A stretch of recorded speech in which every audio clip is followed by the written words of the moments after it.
Good afternoon, Mr. Farnham. What's going on? Allow me to introduce myself. Room service. I've brought the bottles you ordered. I didn't order me no drinks, and you're not wearing the hotel uniform. Move on, you drunk.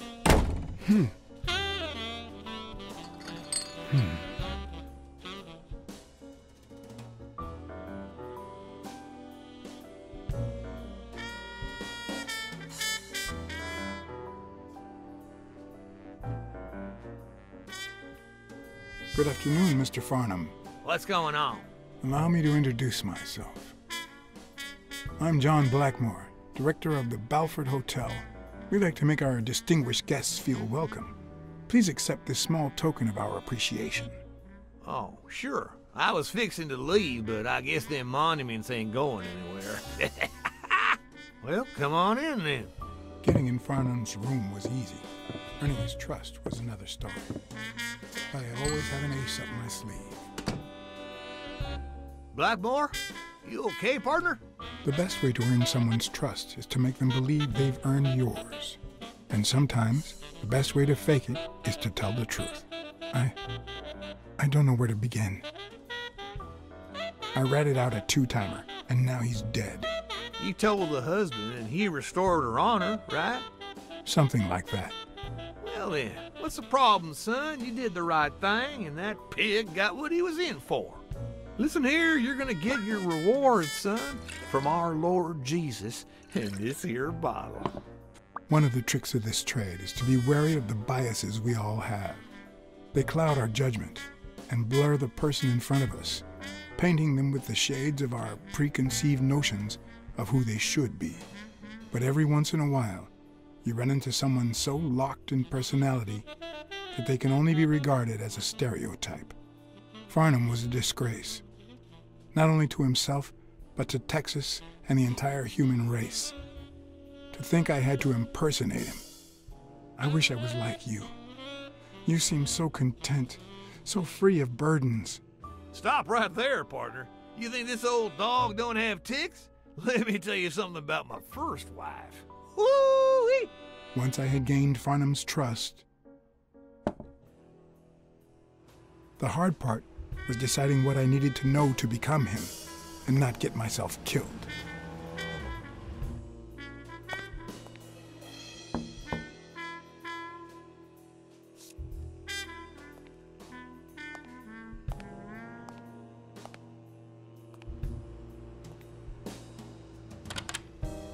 What can I do for you, sir?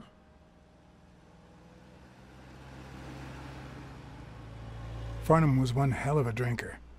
I had to get the information out of him before he drank himself unconscious. Otherwise, I'd have to find that information myself.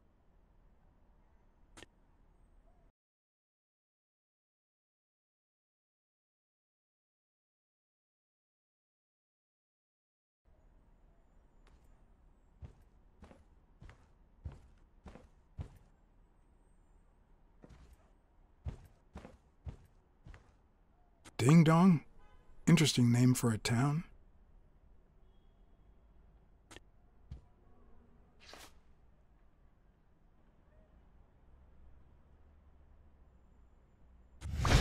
Yes, I got a Vietnamese shave last time. No, please, come in. Of course, I remember you.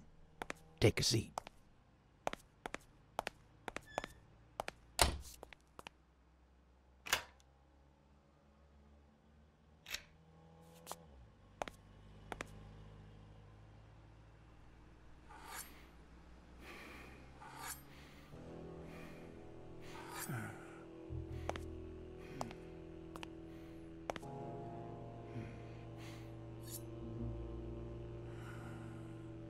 I'm sure you'll understand we can't be too careful.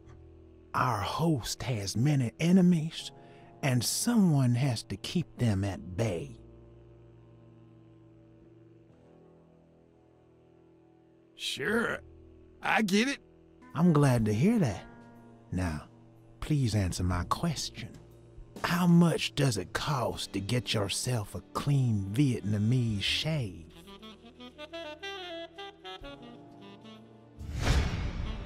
And then, sure enough, booze put the nail on the coffin of my first marriage. You know, the wife that caught me cheating with the maid. My second marriage, too. You know what I did to her daddy? Same old with several mistresses. So I decided to stick to my guns and only deal with hookers, even if I did end up marrying some. I feel you, Mr. Farnham. So I'm going to be honest with you.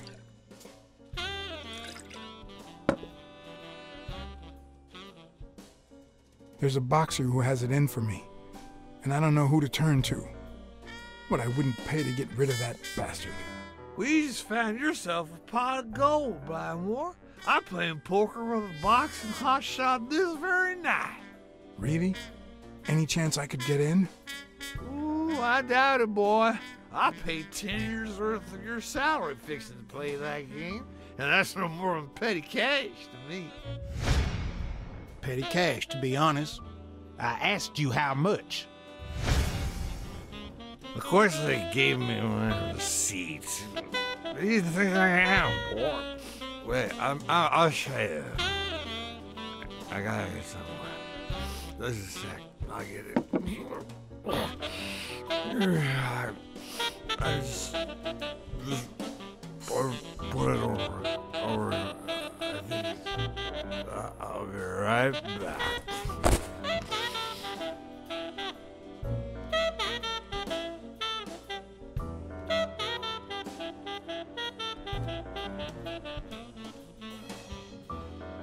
Ding Dong?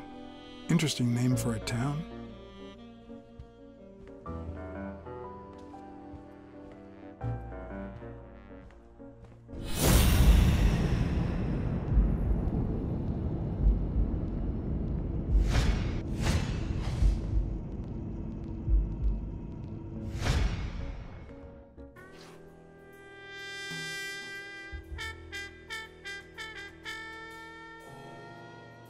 Why didn't you just say you had the receipt in your pocket?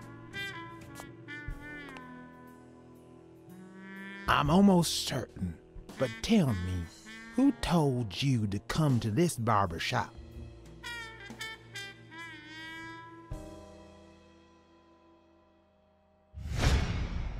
Let me tell you a little secret about my first wife, sonny boy. When I met that woman, she had no manners, no money, no... Who in the hell?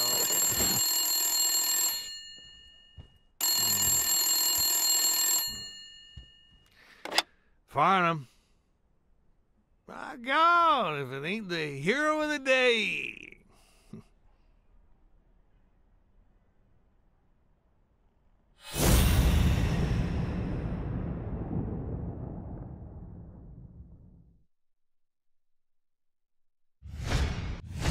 I probably don't need to imitate his gestures during the game, but it certainly wouldn't hurt to try.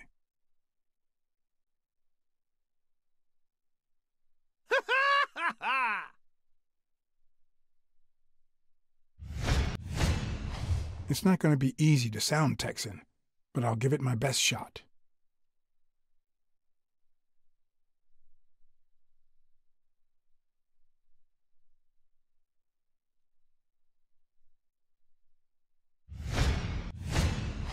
This'll surely imbue me with the Texan spirit.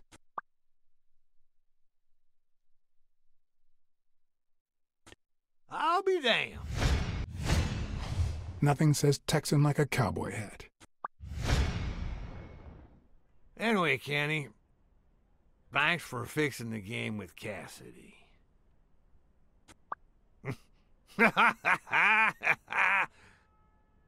bless you, brother.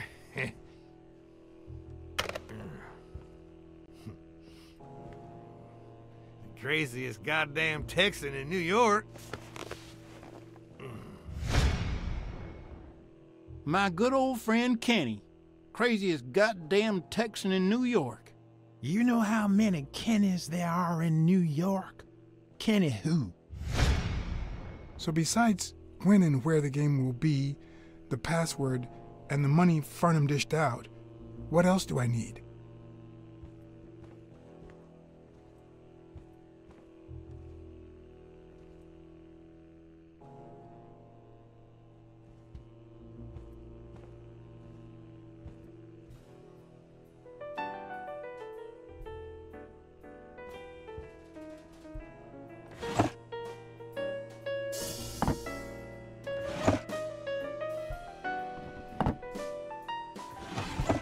Not even a Bible.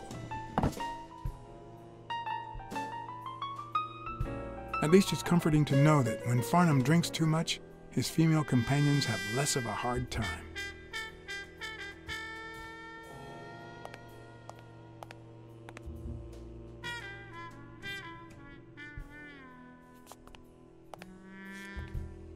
They smell like a party.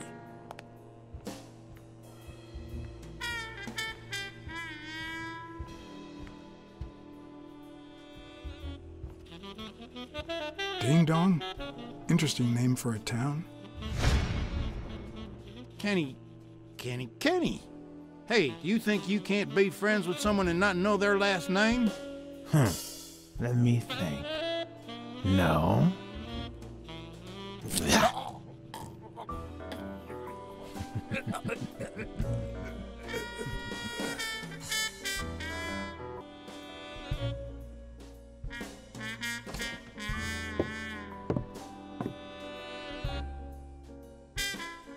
Luckily, there was only one Kinney in Farnham's address book, Kinney Eats, residing at...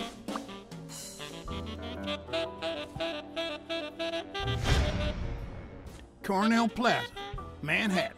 Stunning penthouse. I'm not surprised. Mr. Eeks has excellent taste. Do you happen to know what he asked for the last time he was here?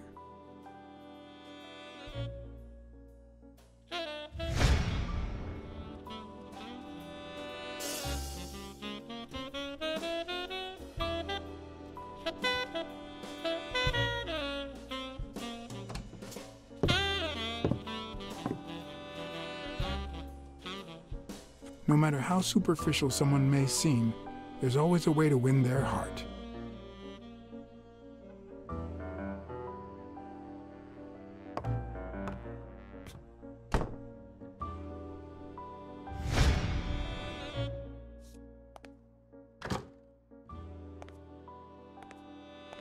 Don't tell me, Billy Bob. This here is my new friend Farnham. Am I right?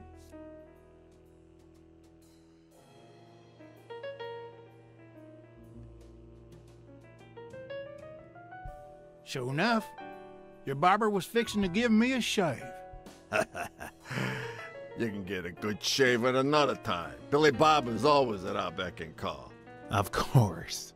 Hey, come on. Let's get in there before they finish all the bourbon without us. I haven't frisked him yet, sir. I don't think that'll be necessary. Mr. Farnham here, he's an honest Texan. And I'm sure he'll hand over his weapon if we ask him to. Right?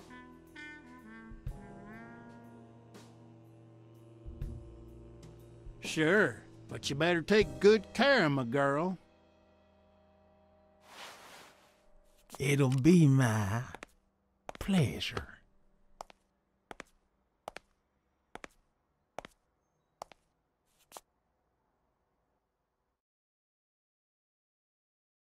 Welcome, gentlemen.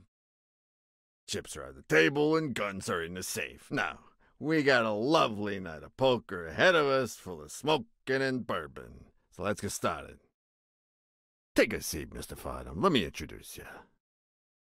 To my right, wearing gray boxers and weighing in at 140 pounds, the owner of Pink Vice, the largest meat market in all of Manhattan. In other words, a real son of a bitch. No offense to the women he exploits. Our reigning champion, Oswald Quince. A title I aim to keep, provided our new contender here doesn't interfere.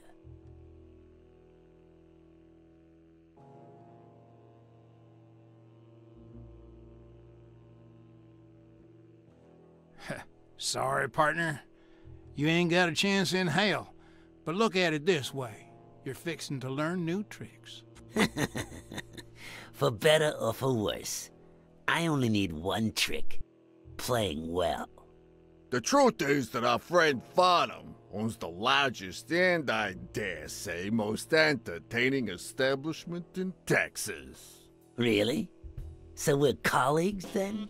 Yeah, you wish, Quince. He owns a casino. Damn. And it's not even in Austin or Dallas. It's actually in a little town called, Yeah, what was it? Darn it. I looked it up the other day. Had a funny ring to it. I hate it when this happens. I thought they moved all Texan casinos to Vegas, where gambling is legal. You mean Ding Dong, Texas? Ding dong! That's it.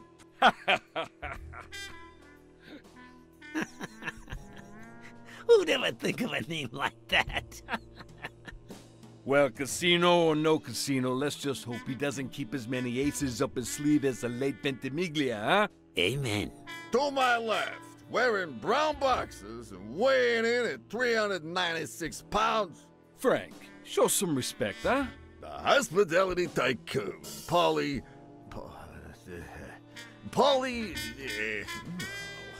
Tycoon? I just own a small bar with pool tables. Clients drink close to nothing and play even less, but certain business transactions just couldn't happen anywhere else. Damn it, Polly. Why don't I know your last name? Because they took it away from me. You have no idea how good my ex-wife's lawyer is. Women, they even take our damn names.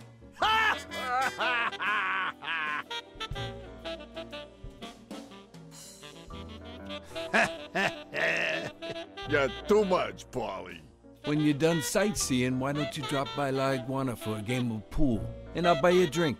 But I have to warn you, my clientele isn't crazy about furry fellas such as yourself.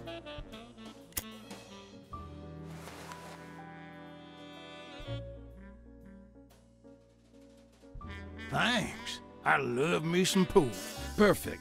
It'll be my pleasure. You looking to start your own pool business, Farnham? This guy here wants to start a boxing association in Texas. Guess who he's turning to for advice? To be honest, several things got me worried, so I'd be much obliged for any counseling. So, what worries you?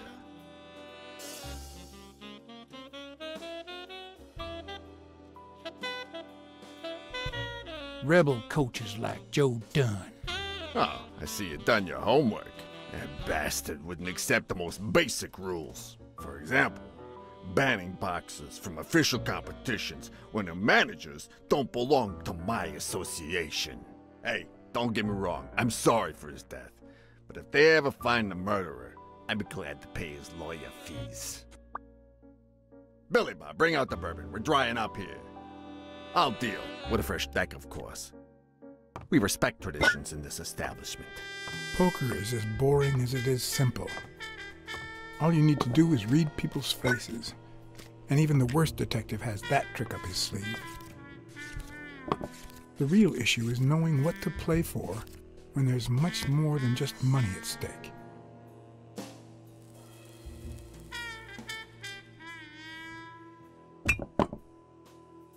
Damn it! What, again? How many games have you won, Farnham? Mark my words. Farnham will be calling his wife before the night is over. Ha! Oh, hey, by the way, did you guys hear about Kenny's wife? Pretty tragic, huh? What happened? Oh, plain bad luck. Hey, but Farnham, I'm sure you know more about it than I do.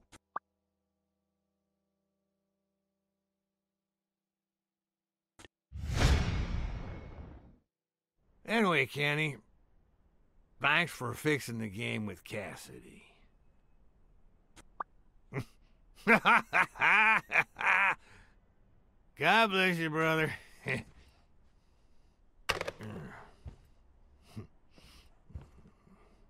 craziest goddamn Texan in New York. And the poor fella's already got enough on his hands now that his wife... How do you know that funny Texan? He's an old pal. Moved to the East Coast years ago. You know, he's the reason I'm here in New York. I'm fixing to get into the boxing business, and he suggested I talk to a friend of his. Oh, right. Where were we? Same difference. Another drink?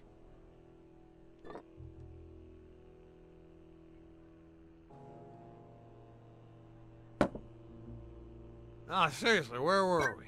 All right. We was fixing to have another drink.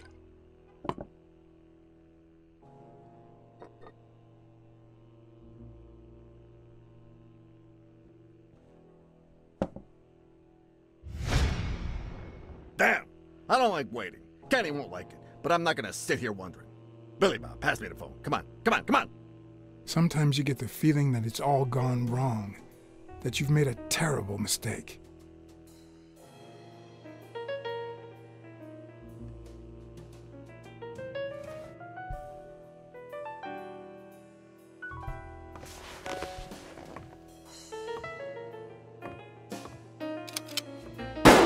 Sorry, did I say sometimes? Huh. No, that only happens once in a lifetime.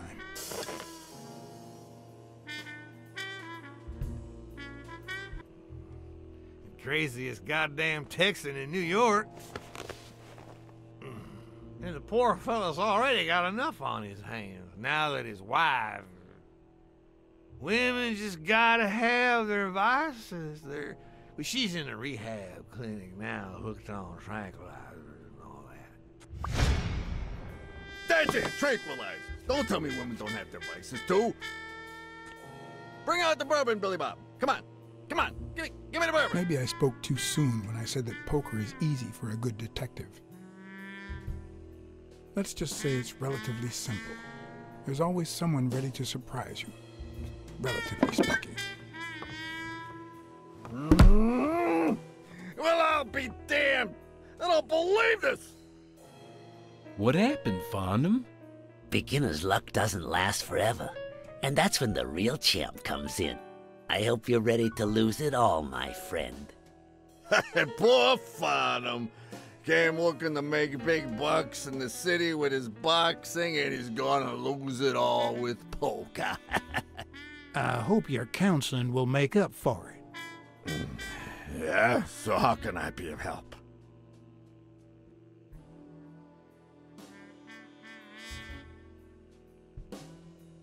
Homicidal boxers like Bobby Yale. Ha! That's some piece of news, huh?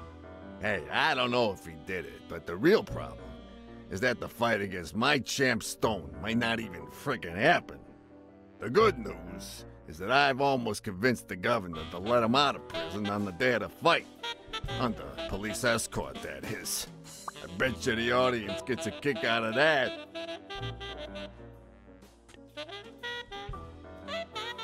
Those there athletes hooking up with each other, like Al Stone and Helen Moore.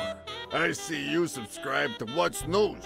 Yeah, my star boxer, the reigning champion. He's having an affair with America's sweetheart. Hey, I got nothing against those two idiots falling in love. Don't get me wrong, but it's taking a toll on his performance.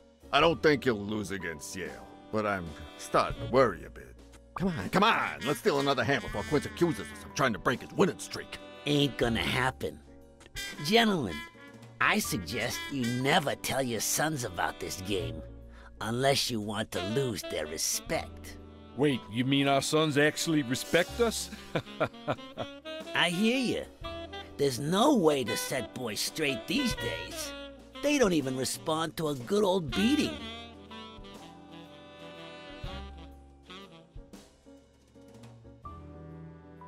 Then try not beating them. There are better ways to educate boys. Hey, careful, Quince. You're talking to a pro. So, Kenny told me you had quite a house full. How many kids you got in that house full of yours?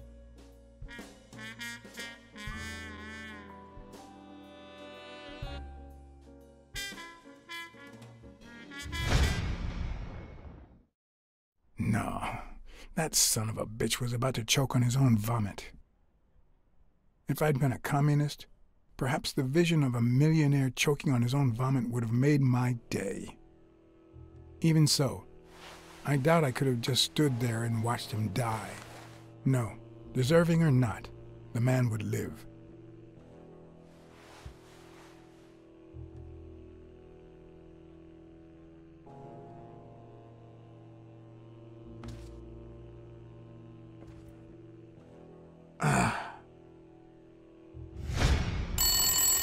Six, well, that's something. I don't know how you deal with all of that. All boys? Does it have to be now? Oh, never let Quince near one of your daughters. Come on, Folly. Children are sacred. I won't lay a Cassidy. finger on them until they're 12. After that, well, let's just say some men have needs that can only be met by a young girl that age, if you know what I mean. Are you all right, Farnham?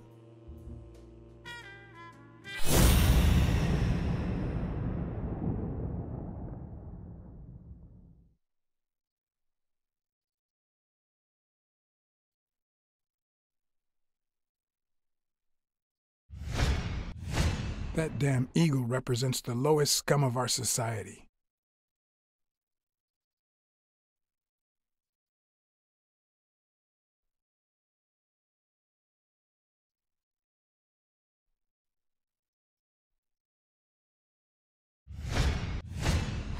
There goes your winning streak, you sick bastard.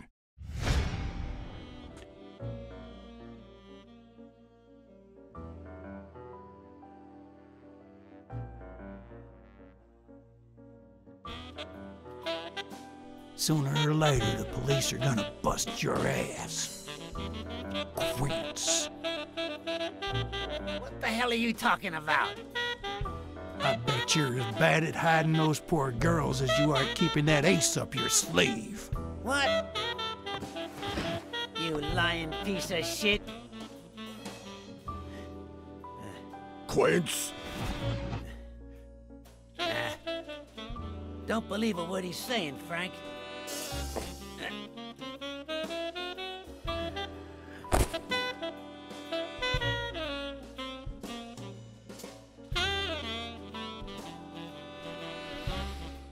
Don't you dare call me Frank.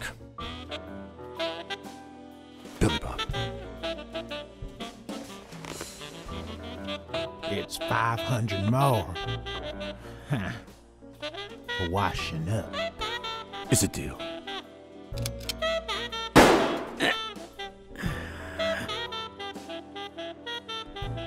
A good call, Father. I owe you one. Please, take that flying scumbag's tokens. And mine too, if you want them. I'm feeling generous. Hey, turns out the governor accepted my suggestion to let Bobby yell out of prison on the day of the fight. Hey, this is turning out to be the perfect night. If you decide to go ahead with your new venture, call me, Farnham. Your behavior at last night's game was utterly insulting. Never contact me again or I'll put an end to your pathetic life. If our common acquaintance should ask you about your business endeavors, tell him that boxing is too violent for you. Signed, Frank Cassidy.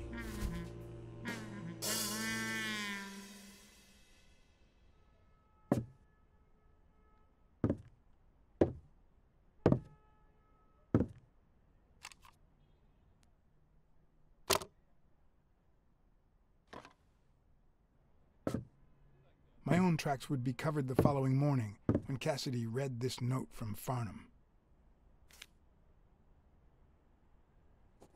Dear Mr. Cassidy, although I'm grateful for your kind help, last night's game made me realize that boxing is just too violent for a peaceful Texan like myself.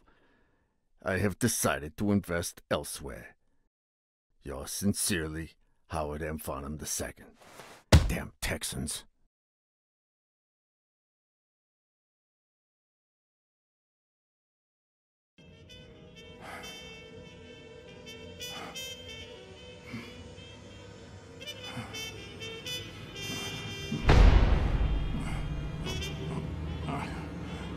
As for me, it was the first time in days that I had gone to bed without my daily meal.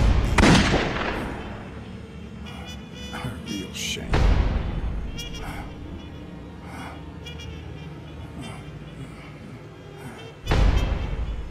Nothing like a bruised body to help you to sleep like a baby.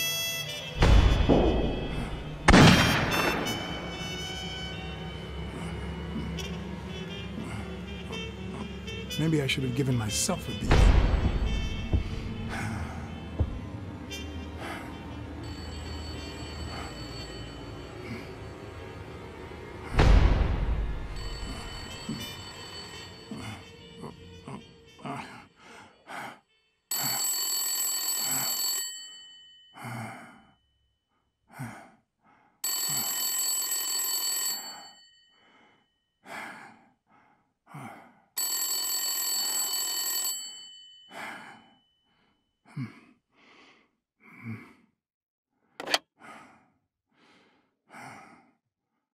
Blacksad. Finally, I need you at the gym now, please.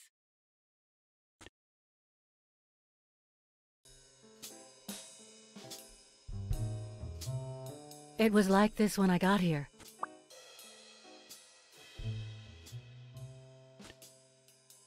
Did you call the police? No, only you. Good. Calm down. I'll take care of this. Had you already finished looking through these papers? I wish. Well, I guess you'll enjoy sorting all this again.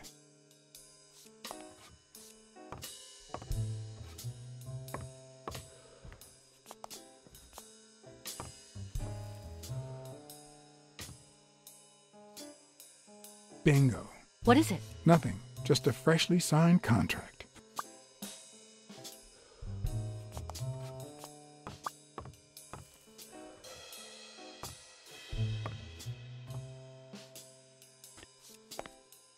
What are you doing? Do you like sardines? Excuse me? Do you like sardines? Ugh.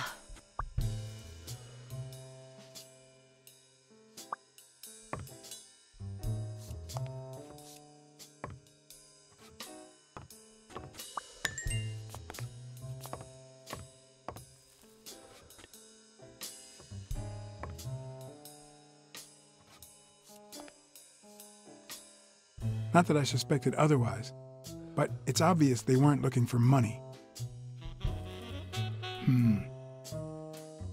Looks like the burglar isn't interested in bureaucracy. Did they take anything? No, although...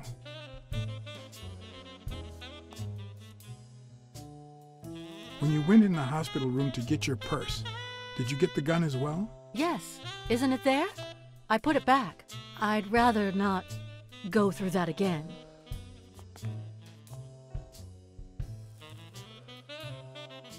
That's too bad. It looks like they took it.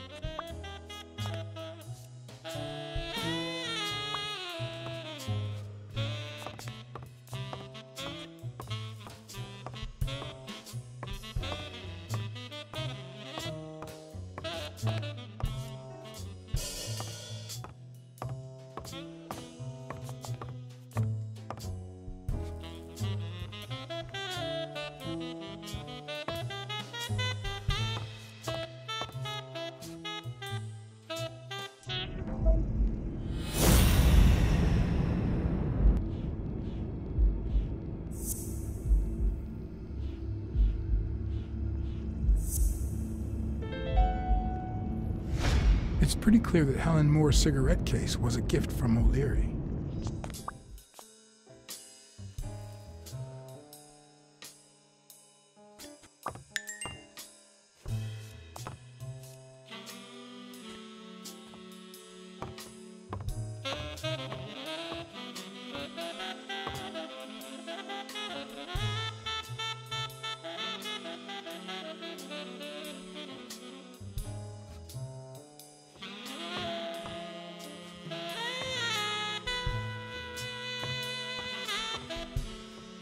Is this yours?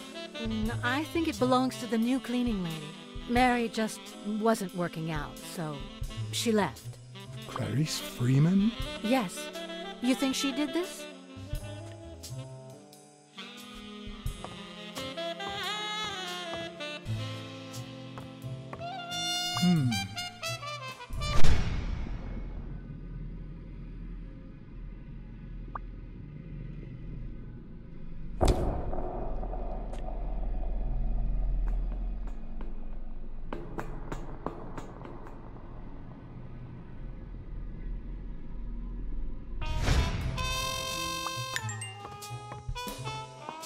Wait here, please.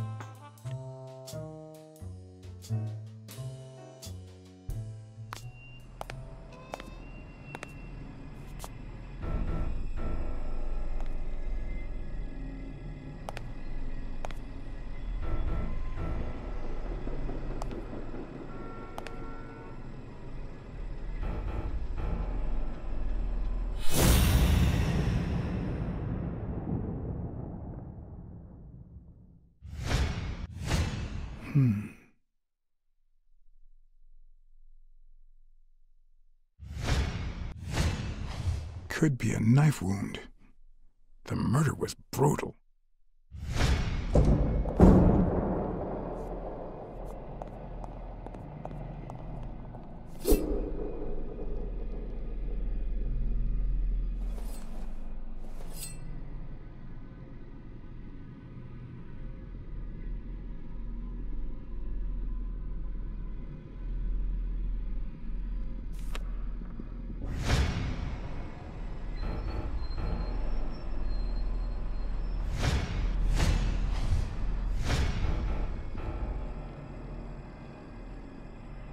Ah, damn.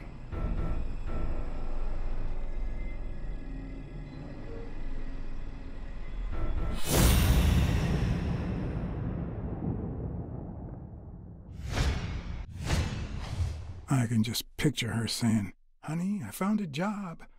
We're finally gonna make ends meet."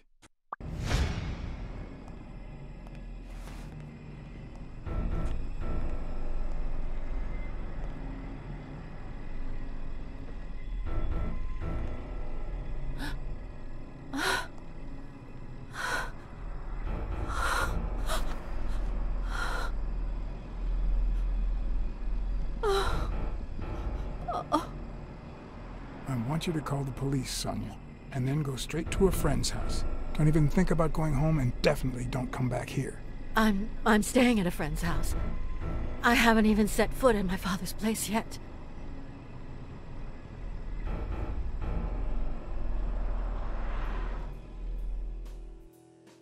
Good. Do you have the keys? If the murderer didn't find what he was looking for, that might be his next stop, if he hasn't been there yet.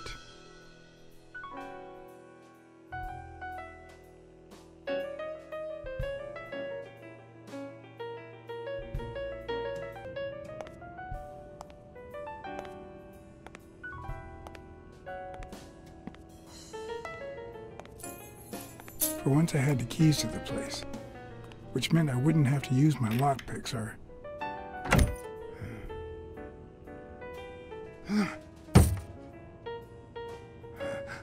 Oh! Oh!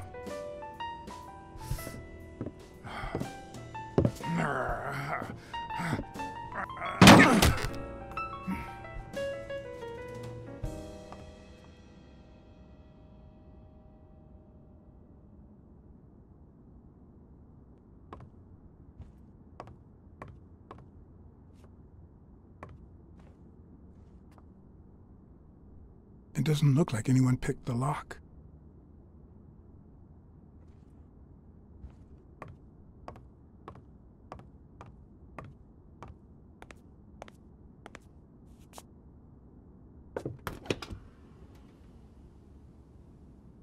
Ready-made meals on airplane trays in front of the TV. Who would have thought we'd end up eating like this? Dunn died 4 days ago, and that lettuce still looks okay.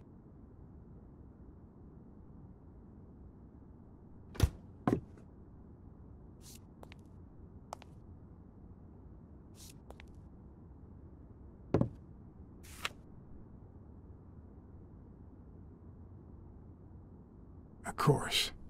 Now I see how Dunn bought the apartment he was going to share with Mary. This place has to be empty in 2 weeks for the new owners. I wonder if Sonia knows about this.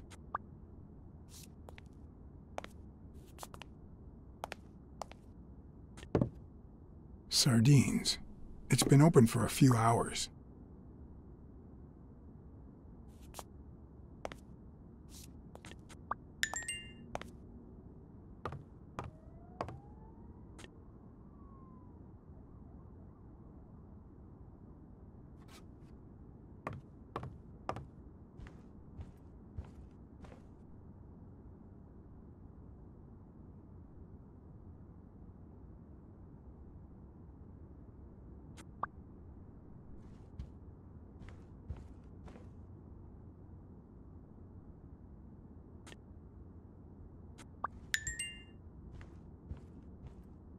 It's hard to believe that a pair of boxing fists could play something like this, although I'm sure he had the lungs for it. It looks like Dunn had already begun to move his things.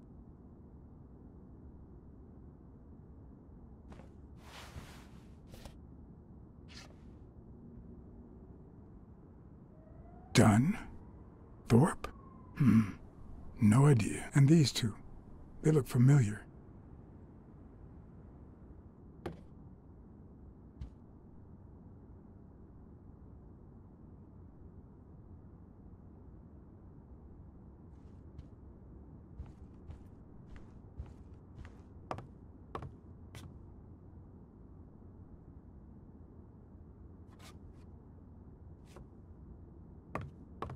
As I glanced at the telephone, I remembered the weekly password for O'Leary's illegal gambling operation. Even though I had rejected his reward for telling him about Colbert and his wife, I had managed to make my own dirty money by ratting out the Eagle Pimp during our poker game. How much damage could a small bet do?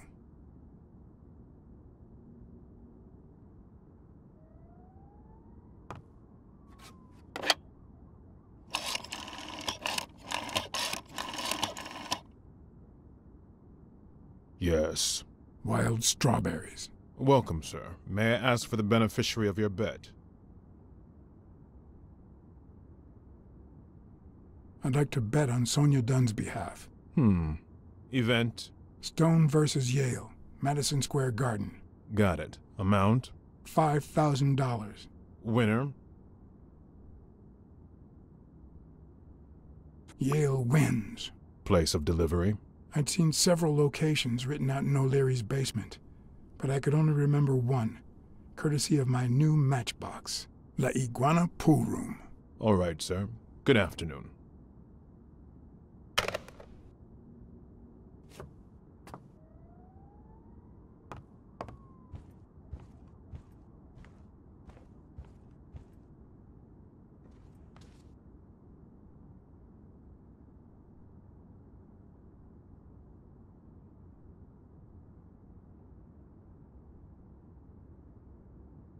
I seem to recall Dunn being mad about the pictures, but who knows?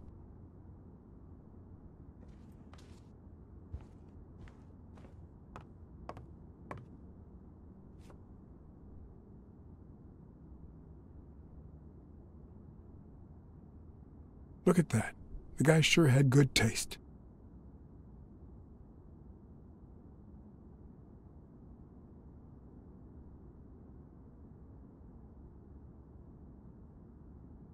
I see more art in a boxer's hypnotizing footwork than in certain modern paintings.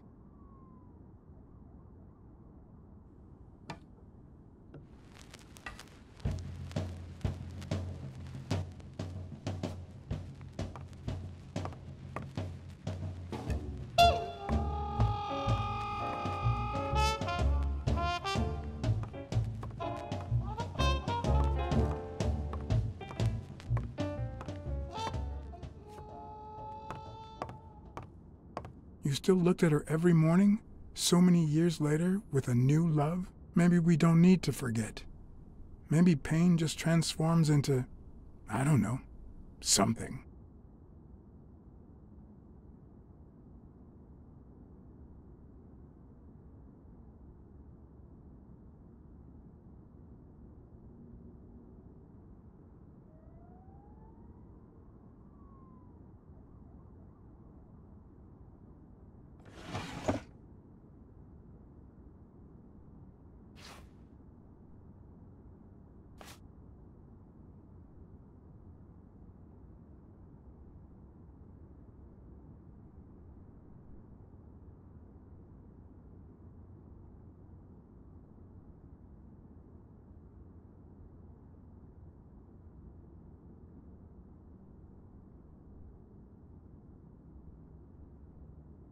This is too private.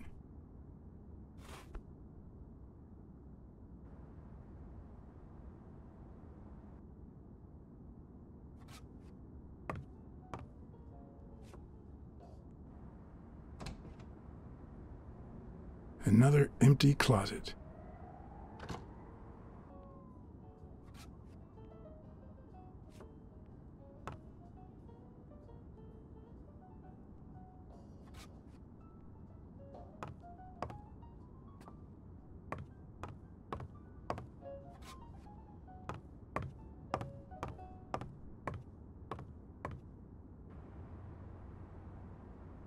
Is this how he got in?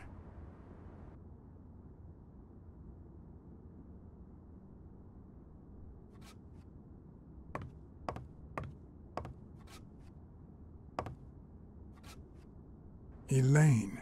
I think that was Dunn's wife's name, according to Jake.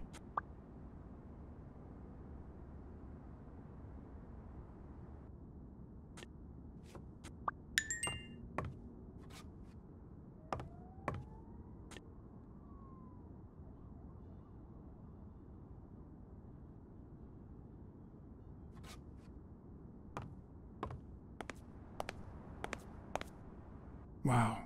Could Dunn really afford such luxuries? Or did he only want to impress Mary?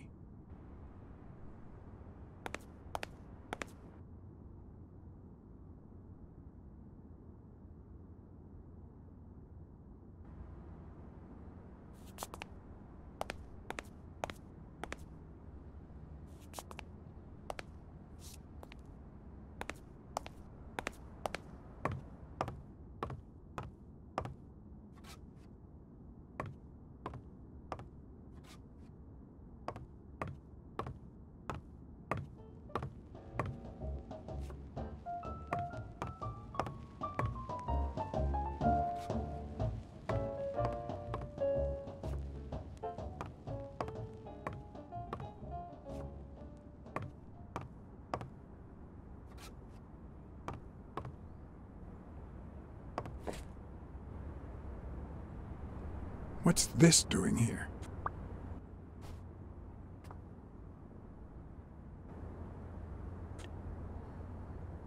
One of the very few teen idols who only got better with age.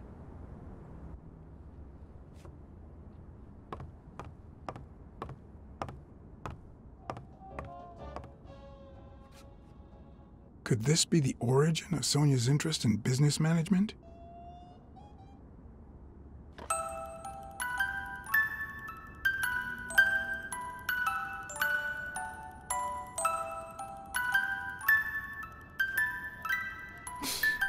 No matter how hard I look, I'm not getting anywhere. What the hell was the burglar looking for? And most importantly, did he find it?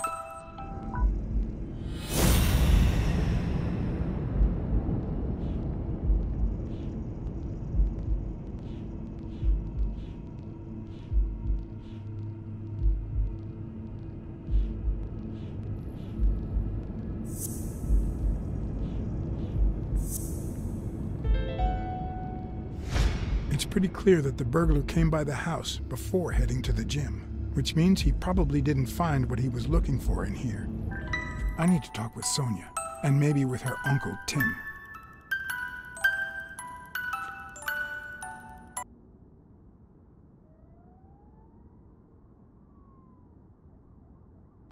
It brings back... I don't know. Good memories? An optimist, are we? It's like remembering the last day of summer. Scenes full of joy, picturesque landscapes, and yet the light is faint and the air is still, the calm before the storm.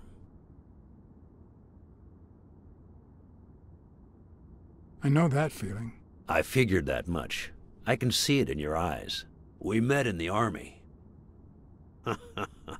We were all professional athletes. They called us the Olympic Five. Who's the guy on the right? Angus Mitchell, our combat medic, and a doctor with the New York Warriors. It was Spanow who got him assigned to our platoon. Hey, isn't that Craig Spanow? The guy on the Morley's billboards? Yes, indeed. Our captain. He was the oldest, after all, and star of the New York Warriors. He was an orphan, you know. But he loved the sport so much that he said baseball was his family. He was the one who had Mitchell assigned to our platoon. Was Dunn already boxing? Yes, he was. I had already seen him fight before I even met him. He was as humble in the ring as he was in life. He'd always let his rivals take the initiative. I remember how he barely dodged the blows. If you didn't look at his feet, it seemed like he wasn't even moving. And the footwork, pure dancing. You could almost hear the music. The song would play until his opponent was exhausted. Then came the drum roll, followed by Dunn's victory by KO. Who's the guy on the left? Ah, Viktor Sukovsky, the athlete. You've probably heard of his medals. What about you? I had just signed with the Milestones. I hadn't even played my first game, but people said I had a bright future ahead of me.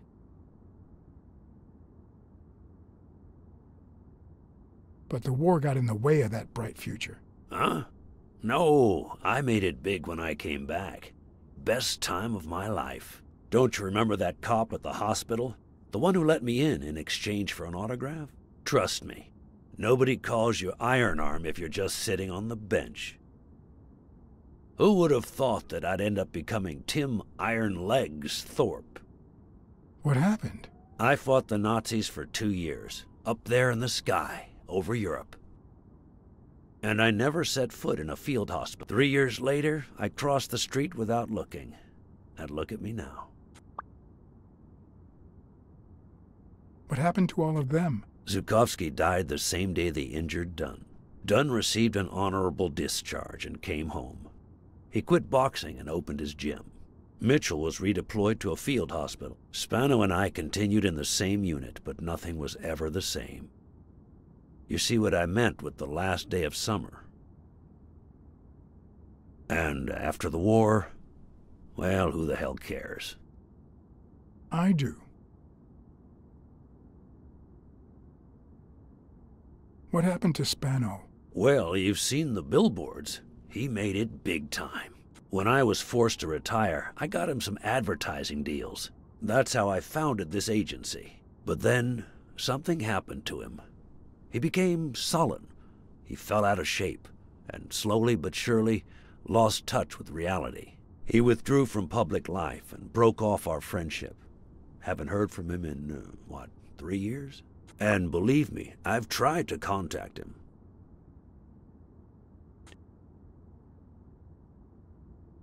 You think Spano might have been involved in Dunn's death? Spano? No way. He and Dunn were always...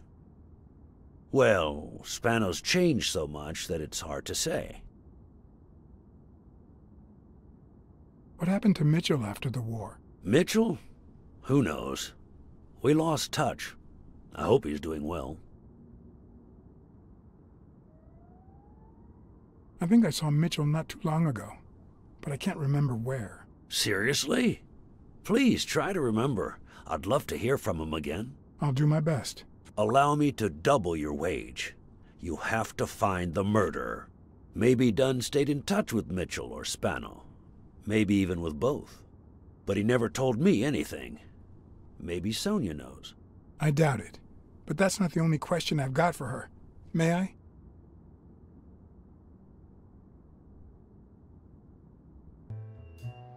Yes? Sonia? No, she's not here. Who's calling? Where is she?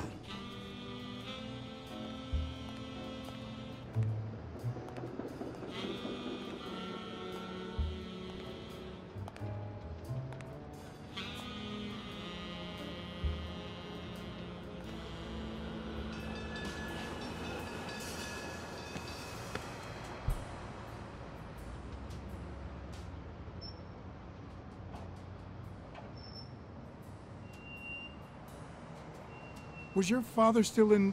Have you ever wished you'd never been born? What?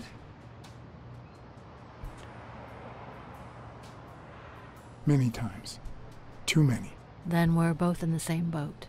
First time was right after moving to New York. I hated my mother. She was the reason we moved from the countryside and the smell of freshly mowed grass to this dirty city and the smell of medicine. Her medicine. The second time was after she died. I hated myself for having hated her before, for not having loved her enough.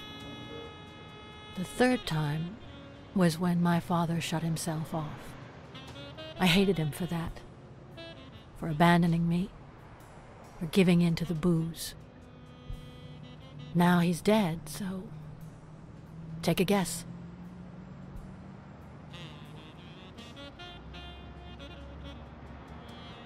You've realized just how much you really loved him. I guess so. But that's not the worst of it. The problem is I don't know how to live without hating him. Over the last few years, everything I've done was meant to push my father far away. To avoid being like him. To avoid making his same mistakes. Without him, I just don't know who I am. And you won't even let me hate Bobby, which might actually help me.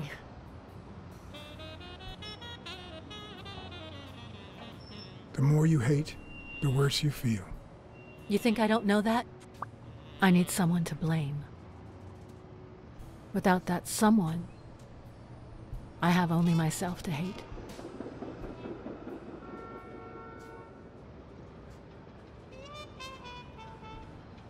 I'll find the person who did this.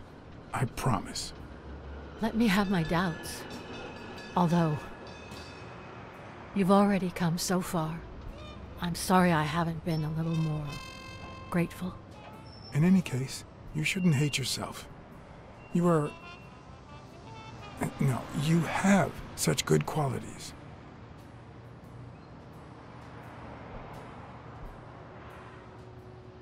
You're kind, smart, and beautiful. Are you really trying to flatter me now? No, seriously, I didn't mean to... Sorry. Anyway, can we just drop the subject? Did you go to my father's apartment? Yes. The thief went there before coming to the gym, which leads me to believe he didn't find what he was looking for. And what was he looking for? That's what I intend to find out, with your help.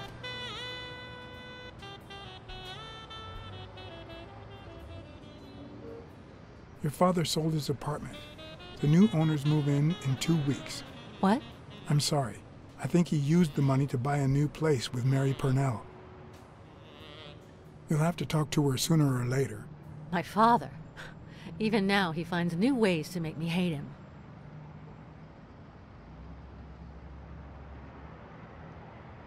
Your dad had great taste in music. You think? Let me guess. The same taste you have, right? Exactly. You don't know how happy that makes me. I saw your old room. That's embarrassing. Stop, or I'll end up hating you.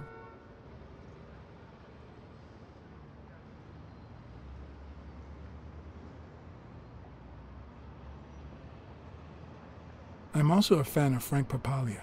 Oh yeah, the poster. I only liked him because my father thought he was too modern. But I'm glad we agree. I thought you shared my father's taste in music.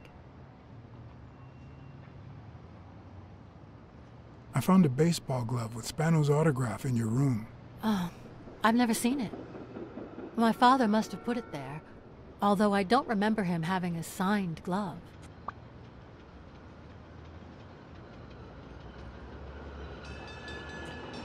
Did the abacus inspire you to dabble in finances? The most useful gift anybody has ever given me. A gift from your Uncle Tim? He used to say that in this day and age, a woman should know how to count. My father didn't agree, but he didn't oppose it either. People thought he was a liberal because of his attitude towards racial issues. But at home, things were different. It's odd that there are practically no toys or memories of your childhood in the room, except for a small music box. That box? It might just be my last happy memory.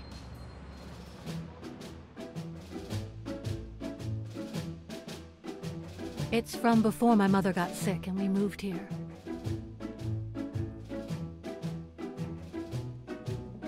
I loved reading stories about pirates. So my father drew a treasure map for me. I searched the whole house, one clue at a time. It led me to this enormous tree in the yard where Daddy had put up a tire sway. X marks the spot, so I dug to find my treasure. I loved the music it played, the ballerina and the little secret compartment. Oh, the secrets I kept in there. I think it's the first time I heard you call your father Daddy. Really?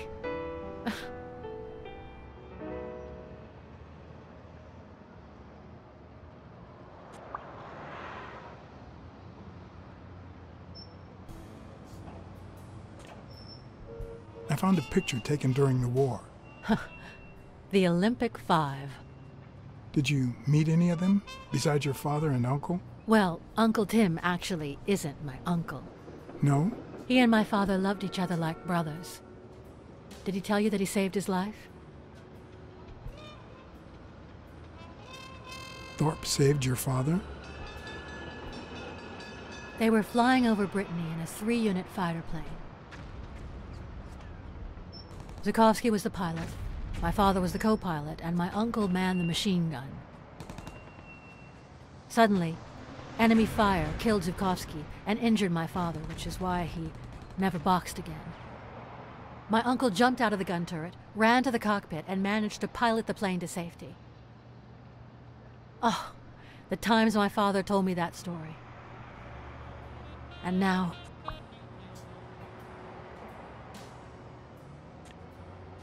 You still have your uncle. Yes, I guess you're right. Maybe he can also save me. Did you ever meet Spano? What can you tell me about him? I think I saw him once, but I was just a little girl. I think my uncle turned him into a star. That was a long time ago. Did you ever meet Mitchell, the doctor? Mitchell? The lizard? No, never. Why? Oh, nothing. I think I've seen him somewhere. Are you cold?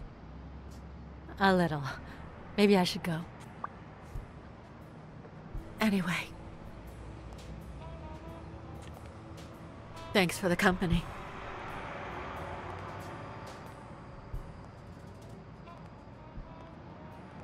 Sonia, I've been in your shoes. Trust me, it gets better.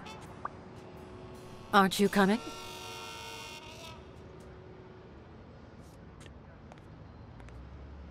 I knew I was looking at a solution, but what exactly needed solving?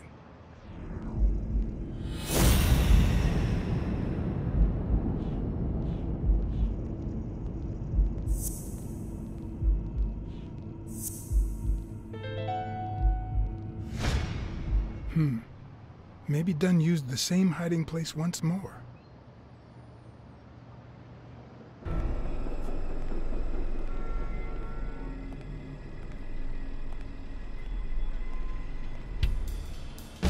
I'll never understand why detectives and criminals bluster while they fight each other in the picture. What a waste of breath, focus, and energy.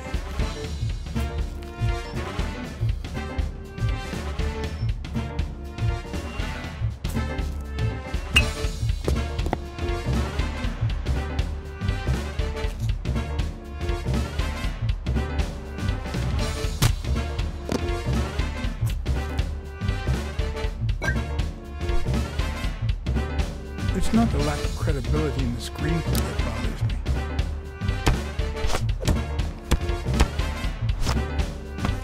Plus, it's actually pretty handy.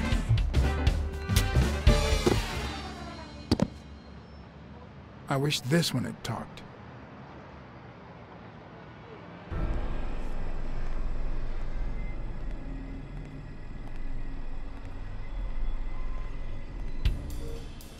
I'll never understand why detectives and criminals bluster while they fight each other in the pictures.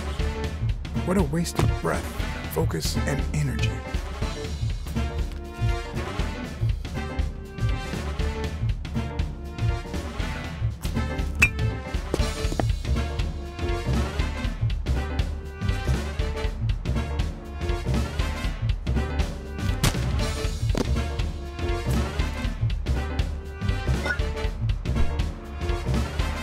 It's not the lack of credibility in the screenplay that bothers me.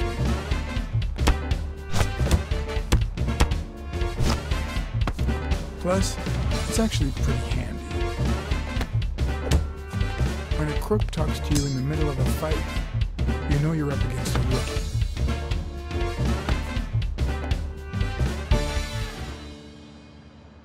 And if he doesn't even say, "Help me, please,"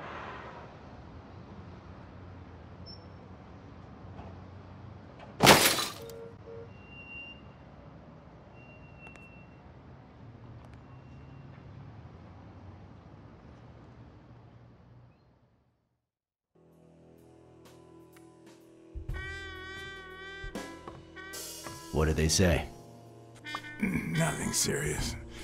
I lost another one of my 9 lives. Oh, this hurts. Got many left? I'm in the red.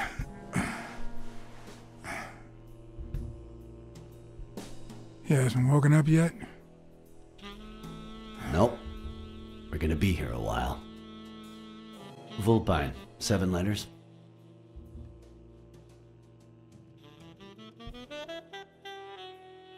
Cunning? Cunning. It fits. I hope it doesn't throw anything off.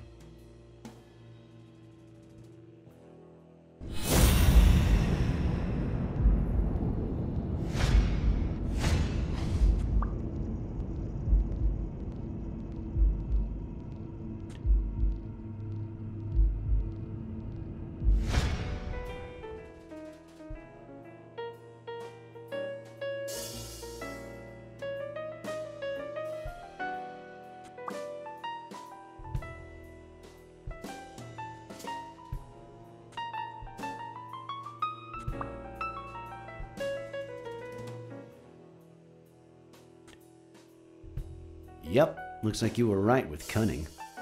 What are you looking for? Nothing. Will he live? He'll live. So what have you found out? Randall Lee.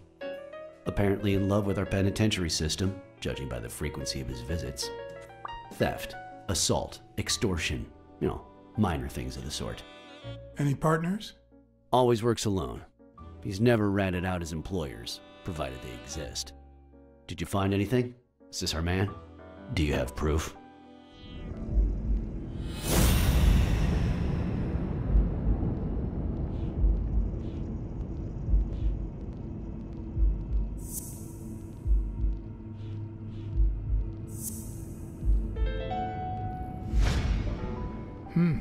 Looks like we know who tore his pants following Clarice Freeman up to the rooftop.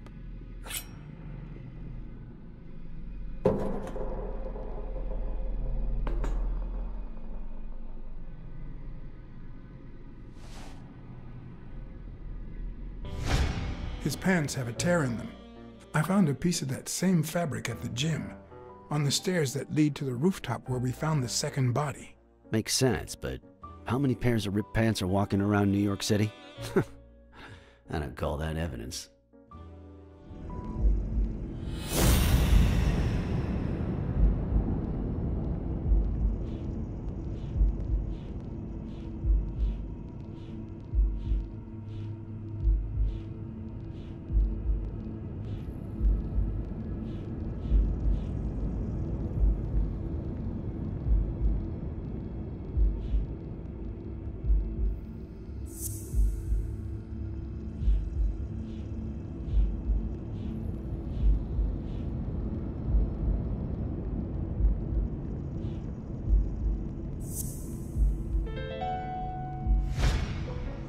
The guy who broke into the gym in Dunn's place has a thing for sardines. Did you smell his breath? Right, because there's only one sardine fanatic on this side of the Hudson. I need something more.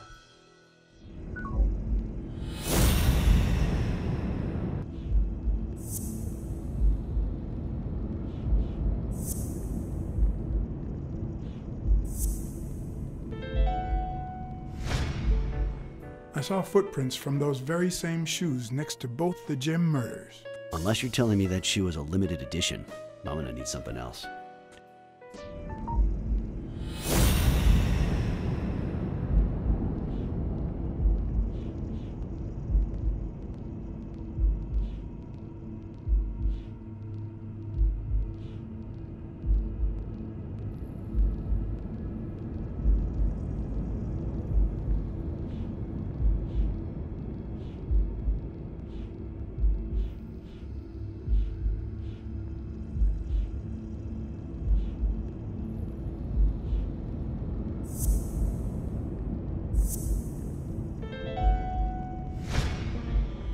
One of the thugs that attacked me the other night had a snout just like his. I'm sorry, but you can't incriminate someone based solely on species. What else you got? What more do you need?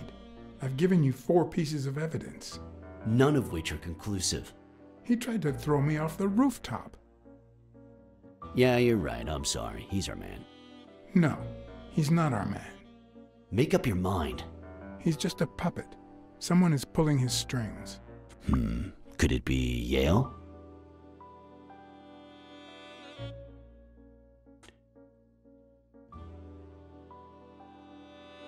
I'm starting to have my doubts. Maybe I dismissed him too soon. By the way, was he discharged? His room is empty. They let him out yesterday. He's in police custody now. You can tell he's an athlete.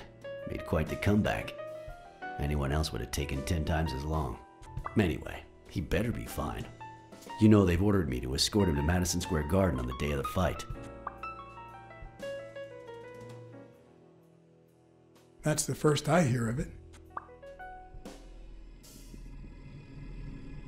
Quick, what do you want? Good cop or bad cop?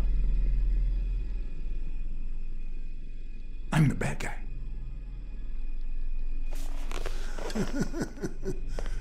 Good thing someone took out the trash.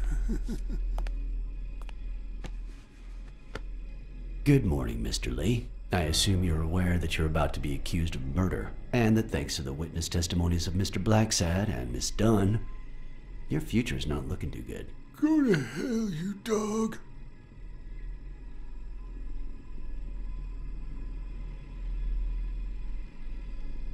If I choked you with a pillow, nobody would know. You should already be dead. Blacksad, stay out of this. Remember who's the cop here. Maybe we can offer you a deal. We know someone hired you to kill Joe Dunn and Clarice Freeman. What do you have to say? I'll call your bluff. You ain't got nothing.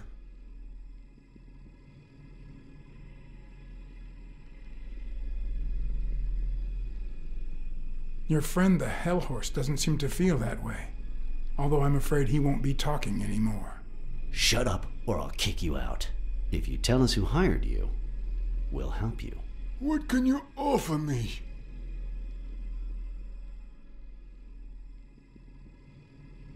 How much is your life worth to you? Don't pay attention to him, Mr. Lee. We aren't vigilantes. But we can significantly reduce your sentence. That's a start, but it's not good enough. I want in on the witness protection program. New city, new job, new identity, and a clean police record. That's the only way I'll talk. Meanwhile, I want police protection 24/7. I'm afraid that... Whoa! Watch out!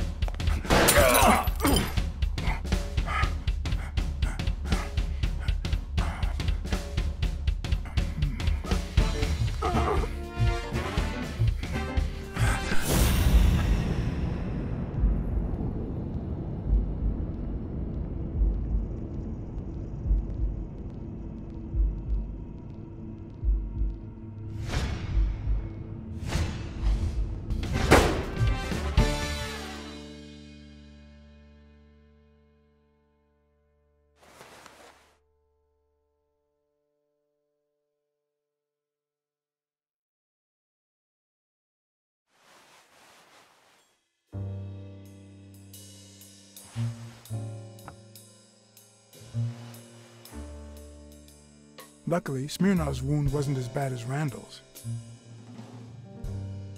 Unfortunately, the police found nothing on the nearby rooftops. Our best shot at finding the killer was gone, so I went back to my previous lead.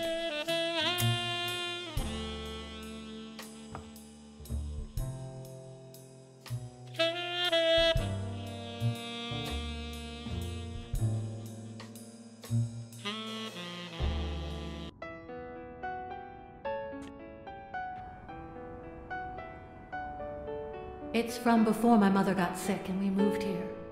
I loved reading stories about pirates, so my father drew a treasure map for me. I searched the whole house, one clue at a time. It led me to this enormous tree in the yard where Daddy had put up a tire swing.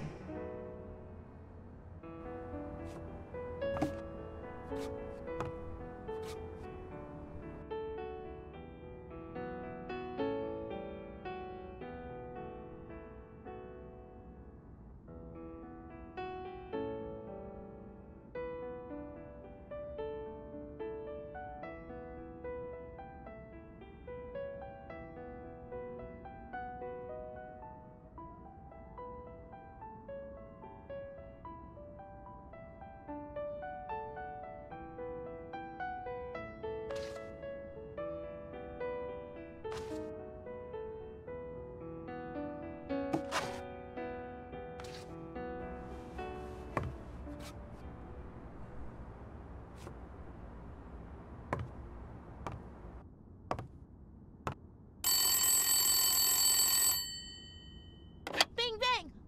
Hello, Smirnoff residence. You're dead! No, I got you with my lasso! Can you quiet down, kids? Dunn got killed for stirring the hornet's nest. And you confessed your crime! Kids, please. He'd been investigating athletes for months, including Helen Moore and Al Stone, among others. Dunn's notes aren't all that clear, and I'm not sure what he was after. But I'd say we're facing a widespread corruption case. Well, if you're right, that could be some dangerous evidence. Bring it here ASAP. Sure, but there's something important that I need to finish first.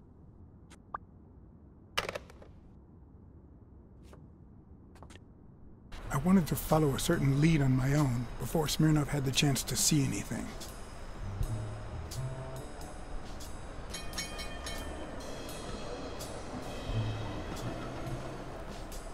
According to his notebook, Dunn had seen Craig Spano at Sam's Diner just 4 days before his death.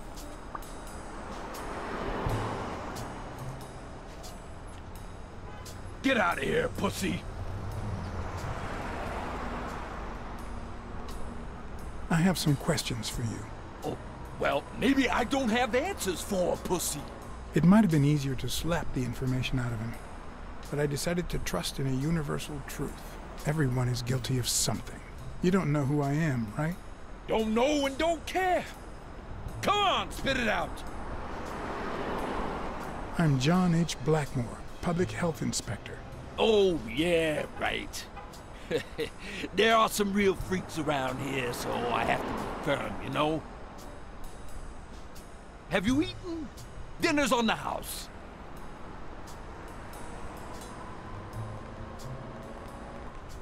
After you answer my questions. Sure, go ahead. Your call. Always at your disposal, Inspector. Ask away. Fear turned him soft and made him talk. Sure enough, Dunn had been there a few days back with a chimpanzee who matched Spano's description. Apparently, the guy still lived with his father. Dunn said he couldn't stay there a day more. For the time being, he would move into his place. Wait a minute. What does Public Health Services have to do with that chimp?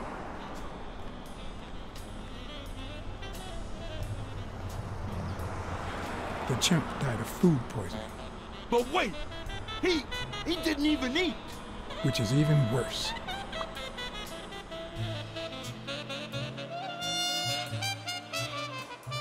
Dunn had taken Spano to his place. I wanted to believe that when Randall Lee broke into the apartment, Spano fled to his former address. But where could that be?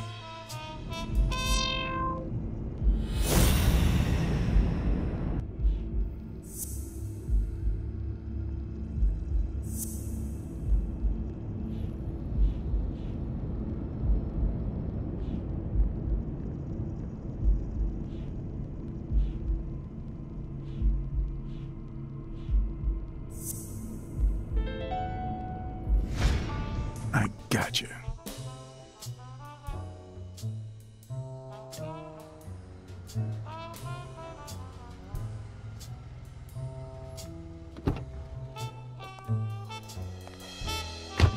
If the living have rich and poor neighborhoods, so do the dead.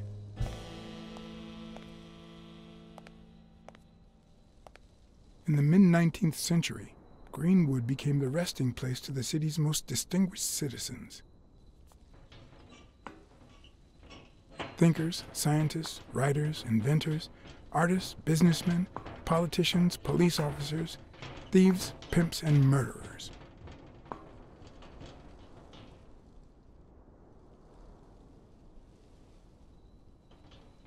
Here lie the bodies of the soulless minds that raised New York from the ground up. Now you know where to go to become somebody in the Big Apple.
A Celtic cross.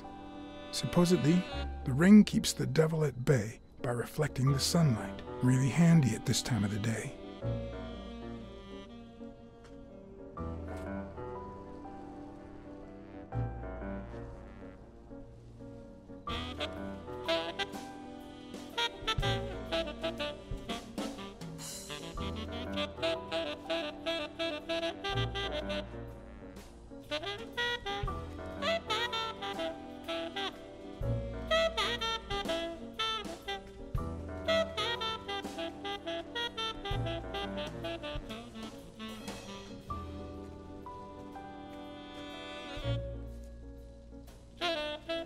The four bases guarding their father.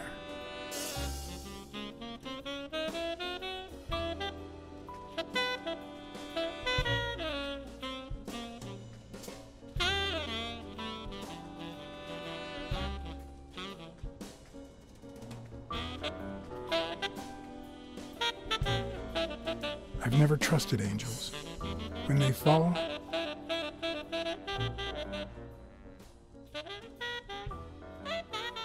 they turn into demons.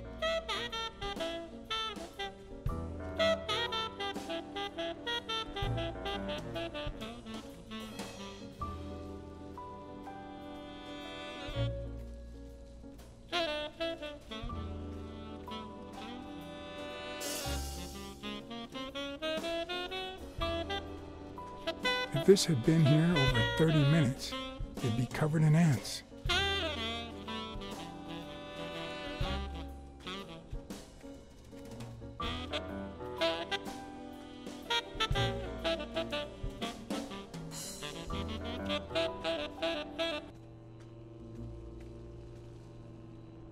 According to the book I found at Dunn's place, fans of the sport leave baseballs on Bradwick's tomb to pay their respects. It's strange that I don't see any.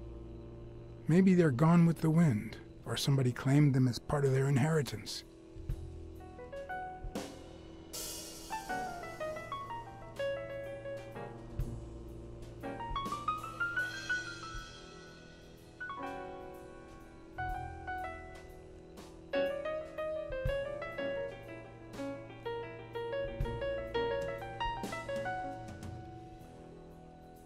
It'd be even better with a skull between the bats.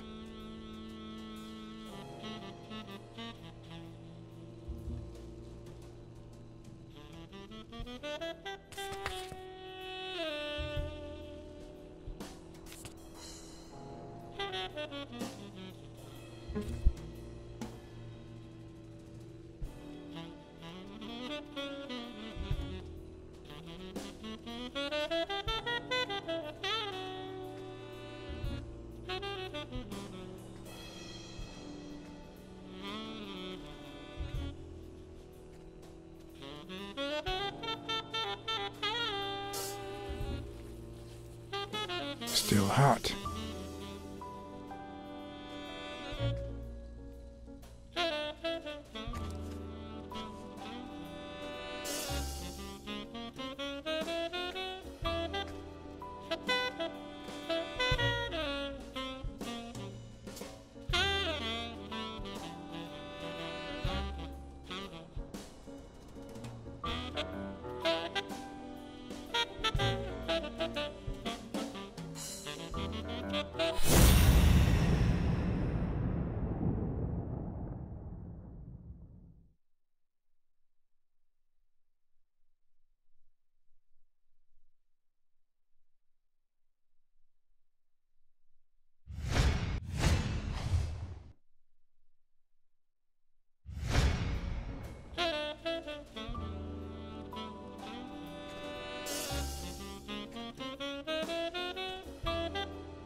I found a baseball glove at Joe Dunn's place. A glove signed by a great star. I couldn't believe my luck.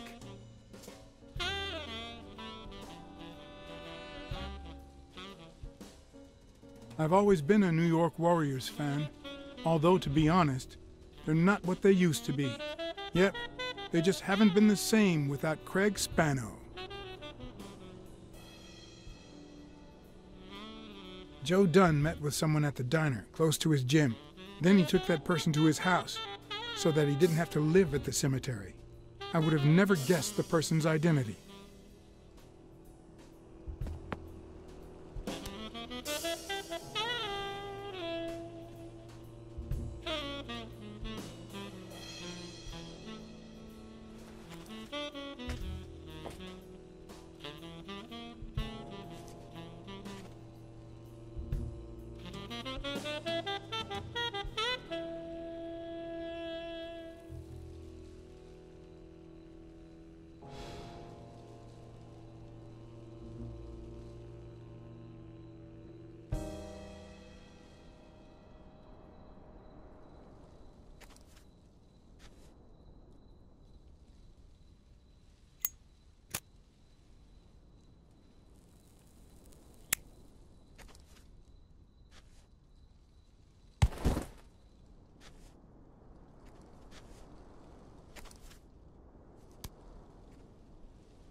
Who are you?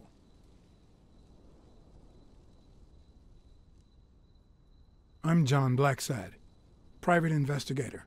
How's Joe? One question at a time. It's my turn.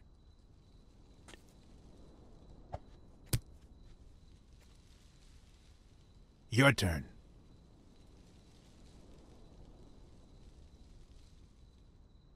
Why are you hiding here? Because I fear for my life. Because this is the only place where I feel safe. Because Joe took me to his home. But they went looking for me there too. What did he want from you? And who wants to kill you? One question at a time.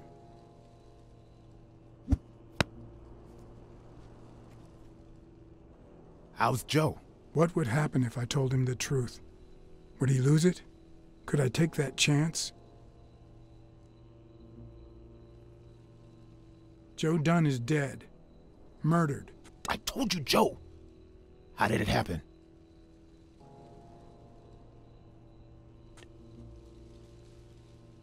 A hitman. But he's dead now. Although whoever hired him still hasn't been punished. My turn.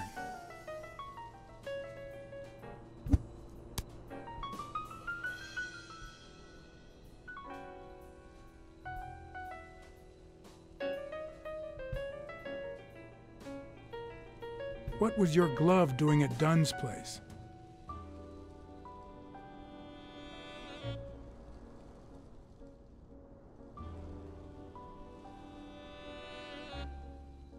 Because that's how it happened. I forgot the damn glove when I fled the house, running from the guy who came after me. A guy hired by the man who ruined my life. And so many others. A guy hired by the very same man that Joe is hiding from. Our old friend, the surgeon.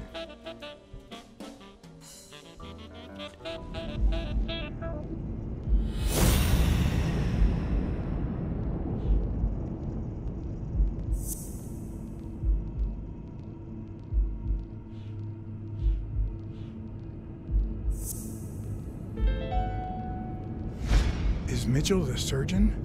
Is he the person behind all of this? That surgeon you mentioned, is he... My turn.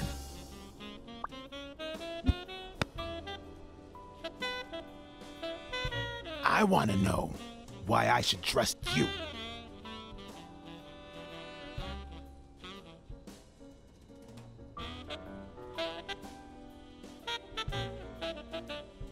Do it for Joe Dunn, our common friend.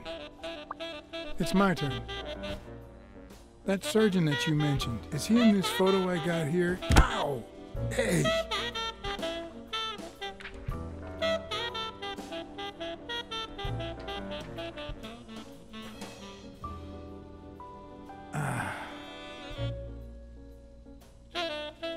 Hey, that toss was...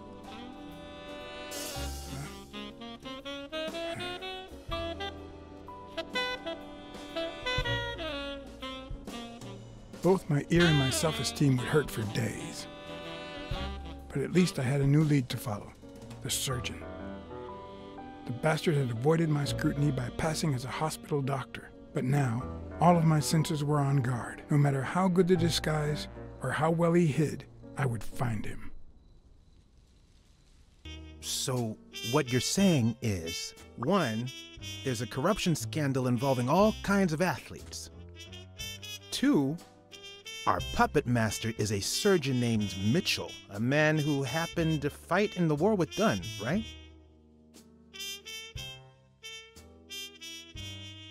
Every lead I've found points to him. Anyway, where was I? Number 3, right? 3. Since Dunn was on his trail, Mitchell hired an anteater to get rid of him.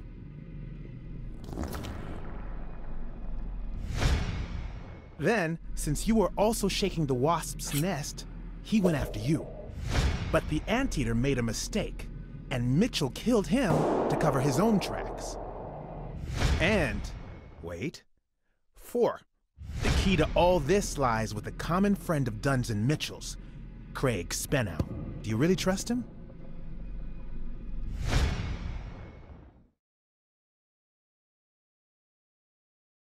I think he didn't lie to us. Although he might not know the whole truth. 4. 5. Dunn was murdered 4 days after taking Speno to his house. If that doesn't make him suspect, makes sense, doesn't it? Yeah, it could make sense. Ha! Who's the detective now? Let's follow up with the suspects. You told Smirnoff that you're starting to have second thoughts about Yale's innocence. But what about O'Leary? 6.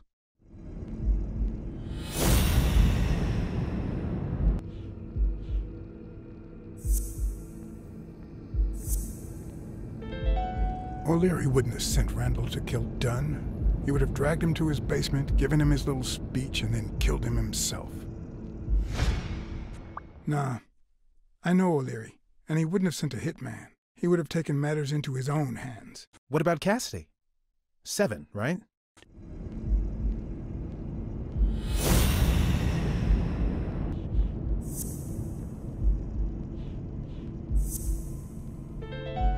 I think it's safe to rule out Cassidy as Dunn's murderer. He seems too impulsive to have planned such a twisted crime.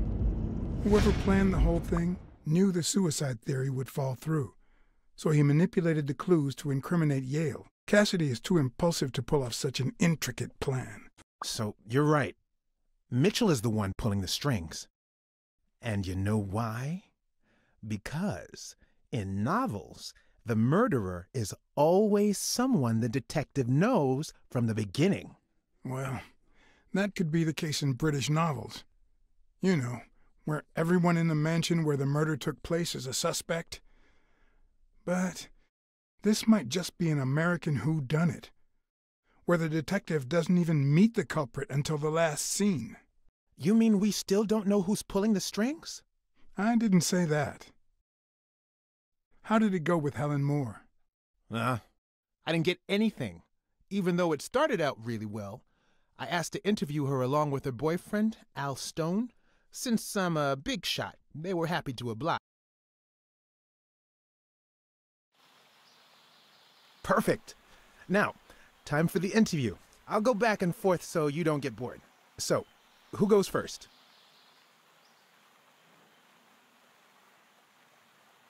Here's one for both of you. How did you meet? At the party organized by Des... Al, who threw the party doesn't matter one bit. What matters is that I saw you and you saw me. Our paths crossed and our lives were changed forever. Okay, now... Here's a question for Al.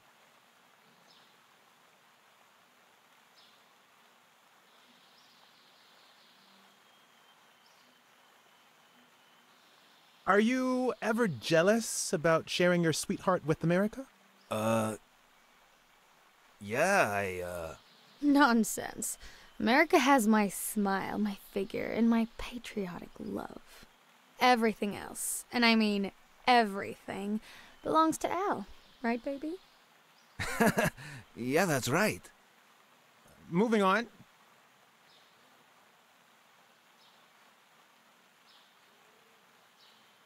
Here's one for Helen.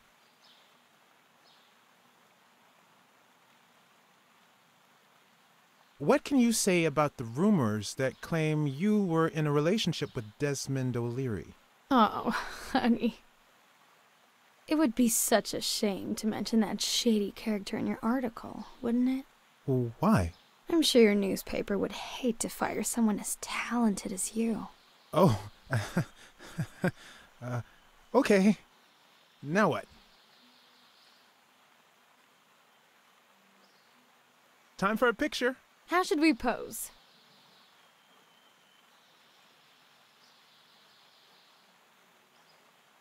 Show me your weapons. The fist against the racket.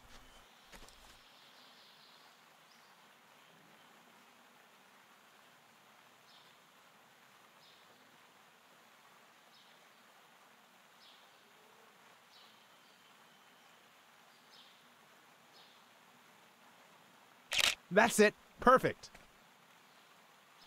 Okay, one more question, and... Al, honey, can you answer it? I've got to go say hi to a fan. I'll be right back, Mr. Pulitzer. Wait. You mean she stopped smiling when that fan showed up? Yeah. Could you describe him for me?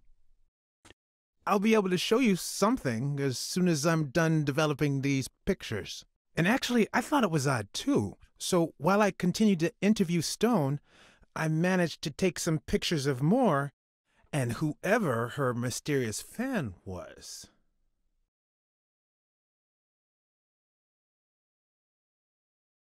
All right, so where were we?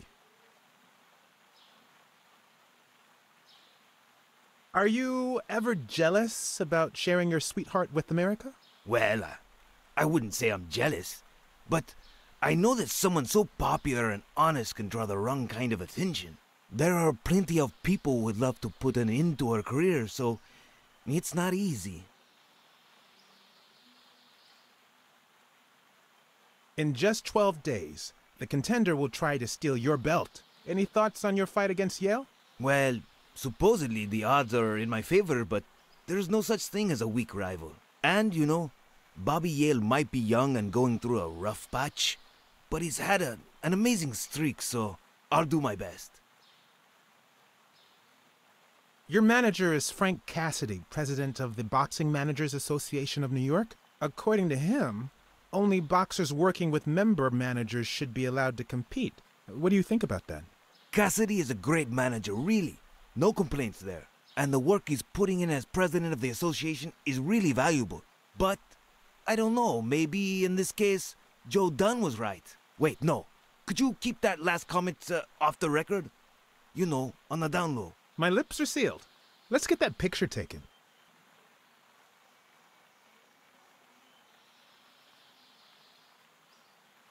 Okay, now raise your head and your arms up like you were celebrating a victory. Like these? Exactly. Wait, I accidentally moved. Stand still. I'll take another one. What's with me today? Don't move, please. Now we got it. Should we keep at it?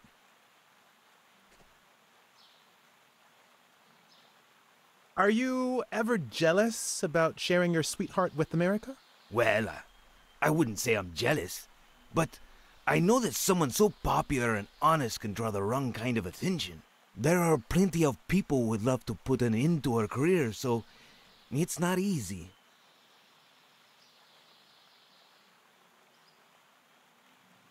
In just 12 days, the contender will try to steal your belt. Any thoughts on your fight against Yale? Well, supposedly the odds are in my favor, but there's no such thing as a weak rival. And, you know, Bobby Yale might be young and going through a rough patch, but he's had an amazing streak, so I'll do my best. Your manager is Frank Cassidy, president of the Boxing Managers Association of New York. According to him, only boxers working with member managers should be allowed to compete.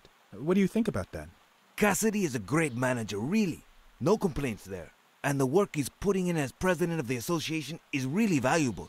But, I don't know, maybe in this case, Joe Dunn was right. Wait, no.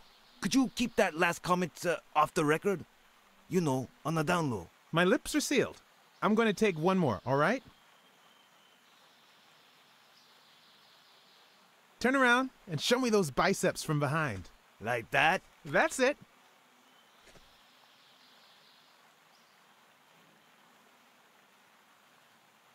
What's up with me? Stand still. I'll take it again. I can't seem to get it right. Don't move.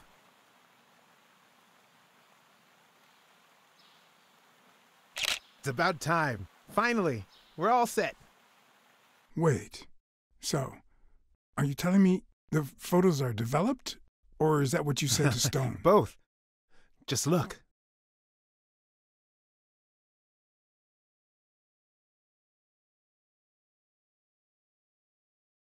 How much do you think each bicep weighs? A lot, but less than your tongue. You're hilarious. Who's that guy? I know he's not a fan. You should have seen her face when she saw him.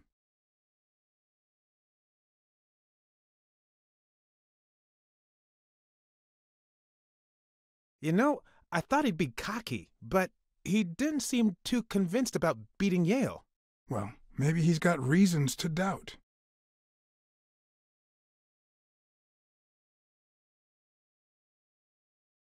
How the hell did you make them pose like that?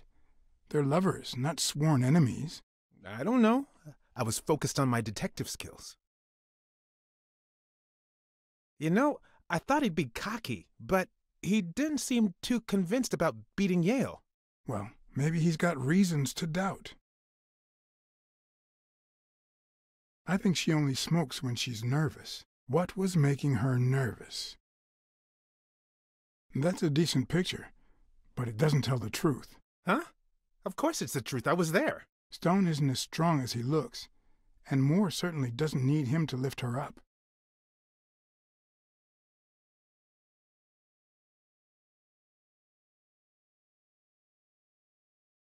Look at his hand. Is he pulling something out of Moore's purse, or putting it in?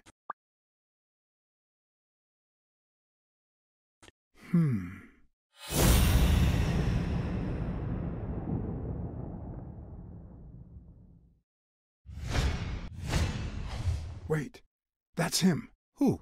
Mitchell, the surgeon. Seriously? We got him. Not yet.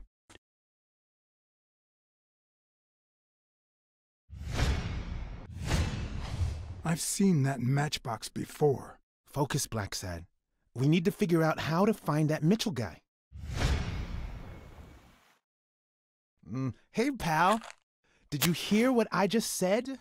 We need to keep looking at all those pictures. We need a clue that'll take us to Mitchell. Hey, see? There. Just like I was saying.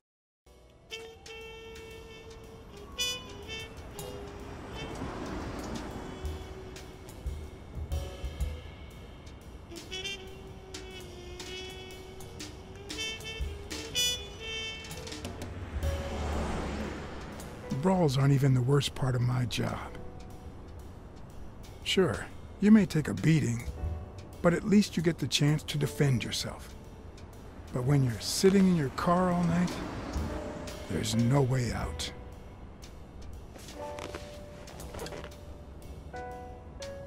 Your legs cramp up, your back and neck feel stiff, your entire body aches to be somewhere else.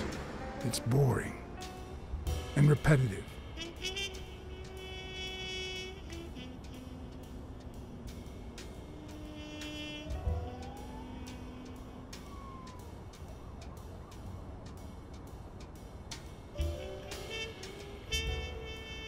People were finally leaving the place. The bar was about to close. And I hadn't seen Mitchell go in or out.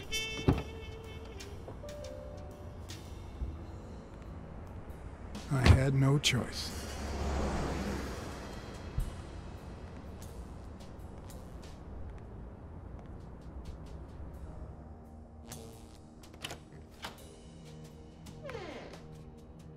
I see you took me up on my invitation. And you're smart. You knew not to come until my anti-fur regulars had all cleared out. I can't say no to good advice. Or good bourbon.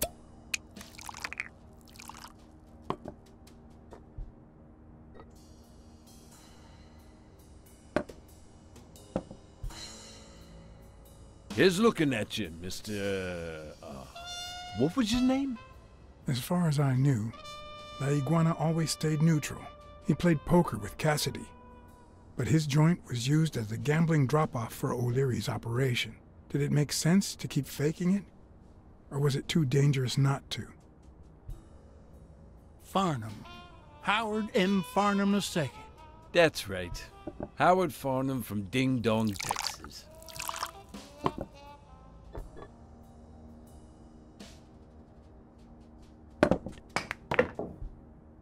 You're natural. You're even better at pool than poker. This here's much easier. No cheating. You barely flinched when Cassidy decided to teach that ego a lesson. What do you want a fella to say?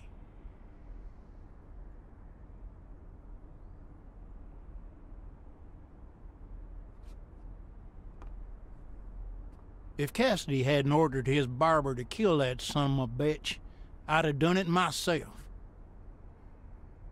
Some of God's creatures just don't deserve to live. Tell him I can't say it's... Well, nobody's perfect. Well, you see, Desmond O'Leary is my enemy.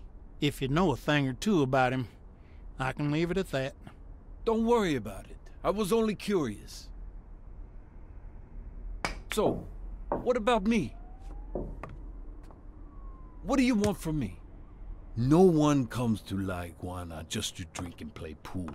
I'm here looking for a regular of yours, Dr. Angus Mitchell. What for?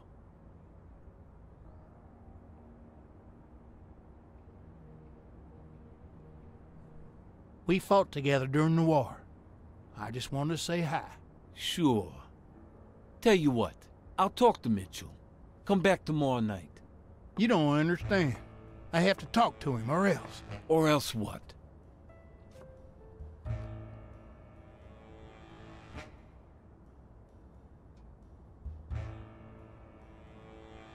You'd be losing your chance to make a pretty penny. I know how to reward my allies. You think I'd spend my time in this dump if all I cared about was the money? Please, cut the crap. Anything else? I don't think Cassidy would be too happy about the role this here dump plays in old Leary's gambling operation. You follow me? Son of a bitch. Ha ha ha. All right. Give me your phone number, and I'll give you a call when Mitchell shows up. No. You're gonna call him right now, and you're gonna give him this message. But when you're sitting in your car all night, there's no way out. Your legs cramp up, your back and neck feel stiff, your entire body aches to be somewhere else. It's boring and repetitive. It's so bad that your thoughts spiral in a never-ending loop. Like when you're stuck in your car, on surveillance duty. The owner of La Iguana was supposed to tell Mitchell that a certain anteater was still alive, and that it was only a matter of time before he ratted him out.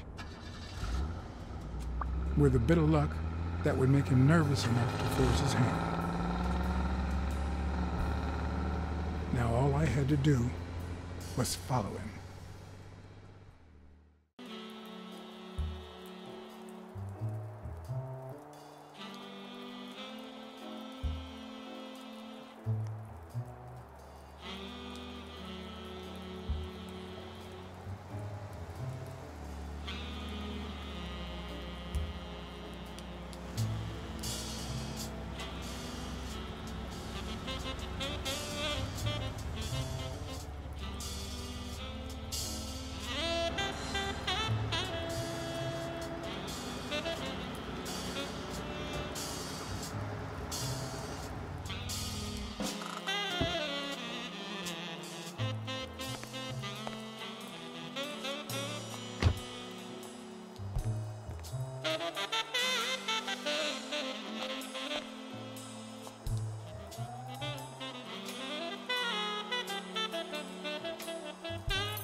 We'll be just fine, don't worry. Gil, stand guard right here. If the cat shows up, you know what to do. I'll be back in an hour.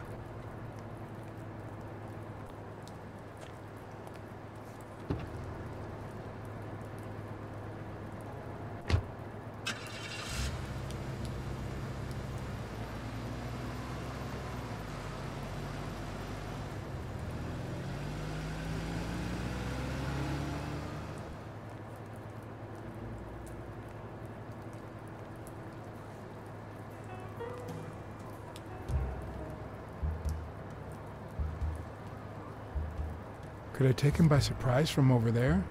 Although I don't know how I'd get there.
Oh, boy.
I did mess up a guy's face with an extinguisher once, but this kind is too heavy for my current needs.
What does this place have to hide?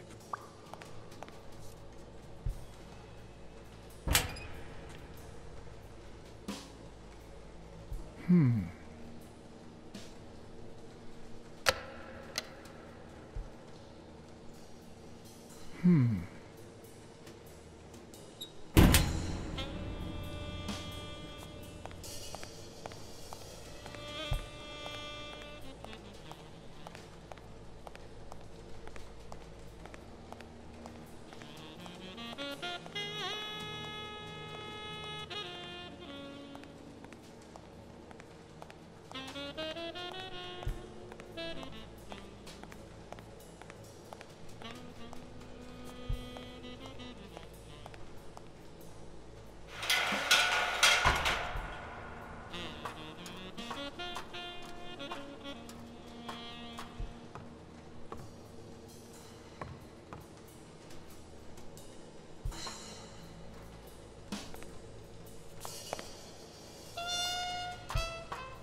It could be an Ojibwa totem pole, in which case the top animal would be a crane.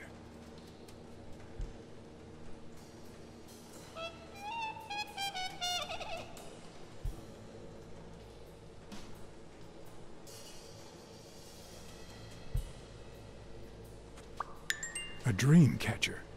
It's supposed to protect children during the night, trapping all evil in its spider web. If I'm not mistaken, these are incense sticks, used in cleansing rituals.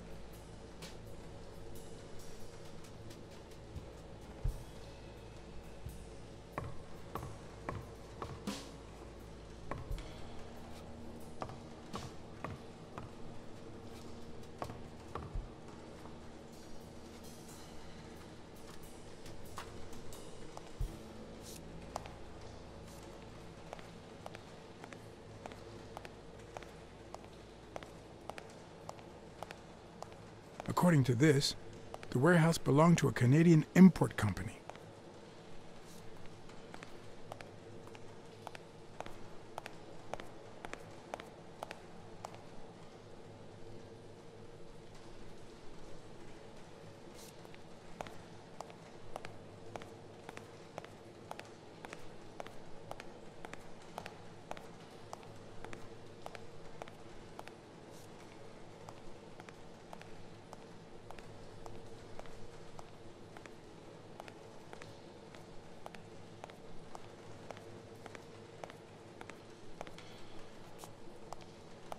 Will I need help? Who would I call?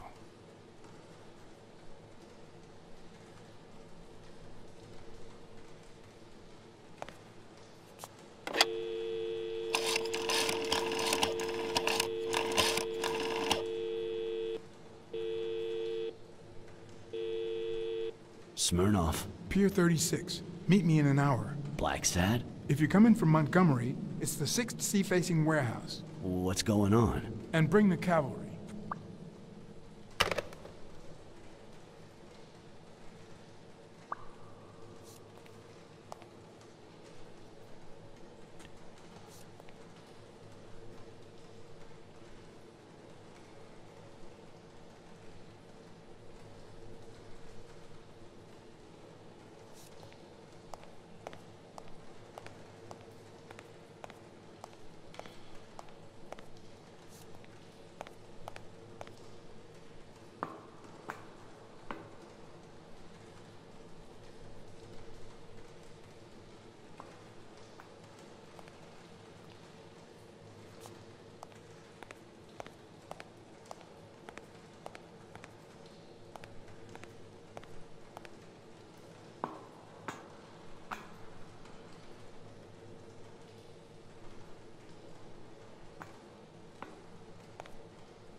Don't you even think of screaming. I might not even talk.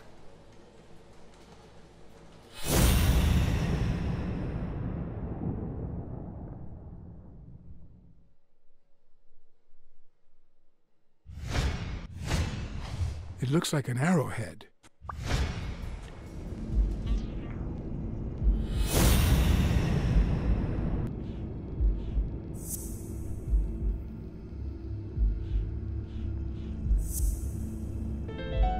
Everything seems to prove that Gil is a Native American, and I'm almost sure that the woman in the picture is his mother.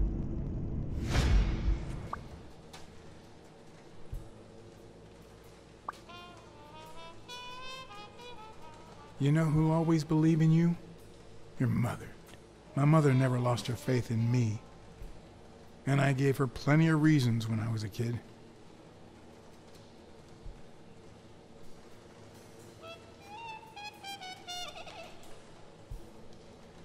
I was a terrible student. I flunked absolutely everything. Somehow my mother managed to keep me in school until I got into college. But I never gave her reasons to believe in me then either.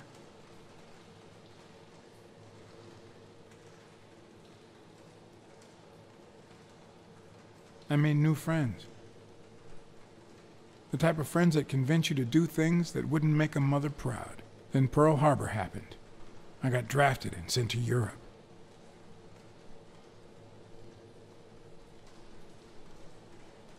I never knew how to follow orders. They sent me back home with a dishonorable discharge. But when I got back, I was treated like a pariah, a veteran outcast who never should have come back in the first place. And yet, my mother never ceased to...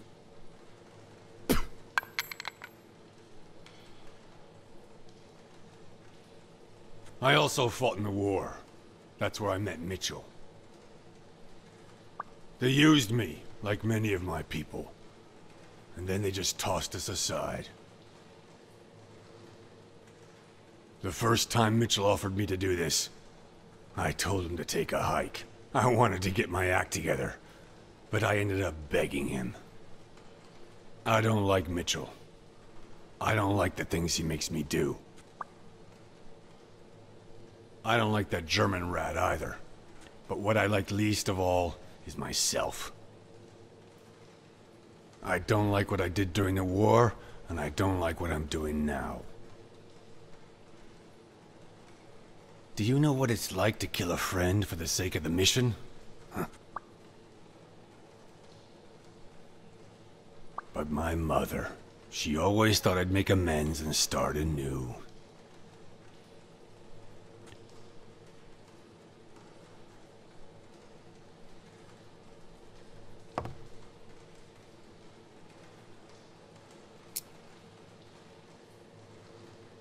Maybe it's time I did just that.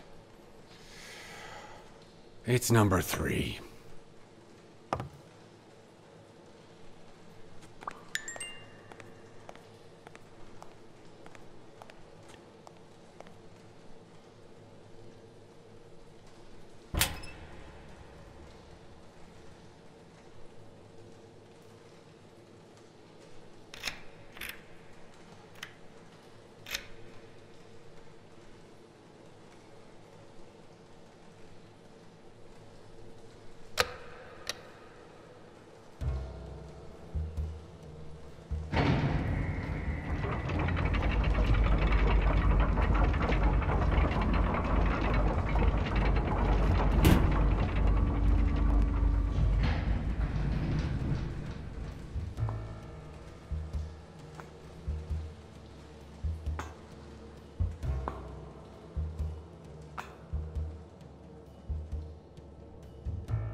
Hey, You it's all right. Don't be afraid, little girl.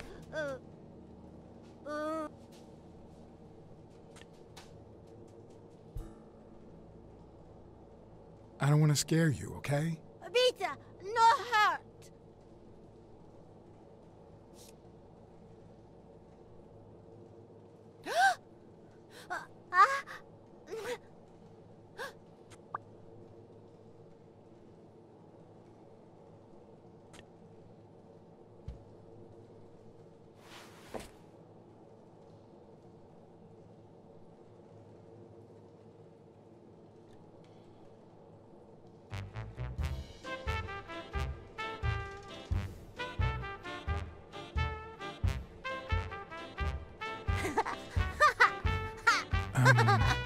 Once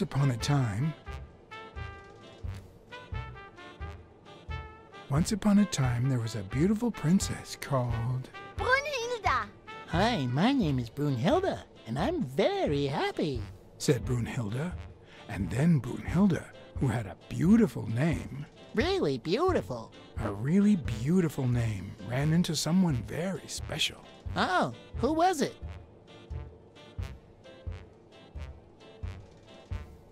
A magical cat called John.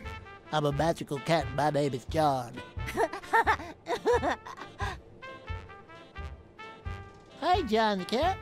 I really like magical cats. I'm Brunhilde. I'm going to use my magical power to help you.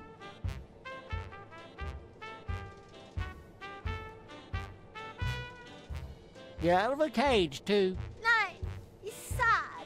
You say silly things, John the cat. So what are you going to help me do? Bake some delicious pies.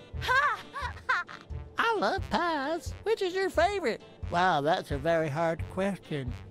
But John the cat, it's the easiest question in the world. Let me show you how easy it is. My favorite pie is... pecan! Whoa, Brunhilde. That's exactly what I was about to say. Well.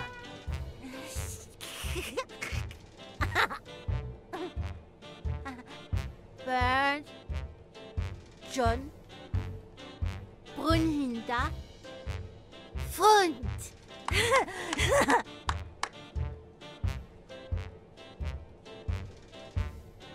Do play. It's look.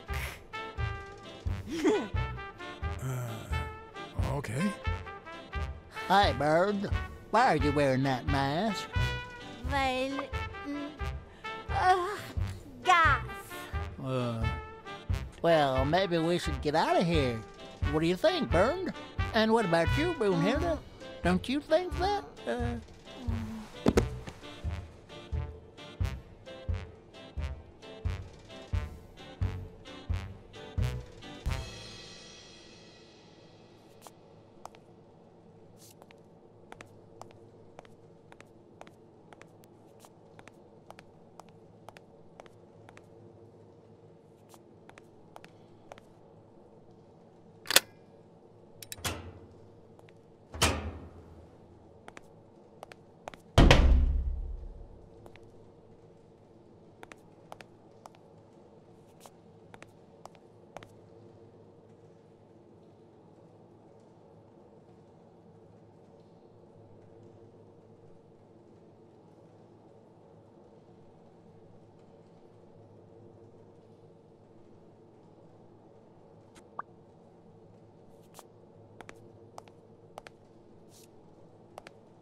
A list of names, somehow related to chemical agents?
Subject, Brunhilde Gruner. Treatment, day 1514. The patient's ability to speak continues to diminish. Now she can only pronounce the occasional word in German. It's as if she had gone back in time, not only due to her declining cognitive function, but because she appears to have forgotten everything she learned since her arrival in America. Tissue degeneration persists, and yet, perhaps due to drastic reduction of benzylproline dosage and an increase of ibupropion, we have observed a 3% of deceleration of said degeneration. Furthermore, and perhaps this is the best finding so far, the subject exhibits a mild recovery of her speaking function. It's not a lot, and yet we are on the right track. All hope is not lost.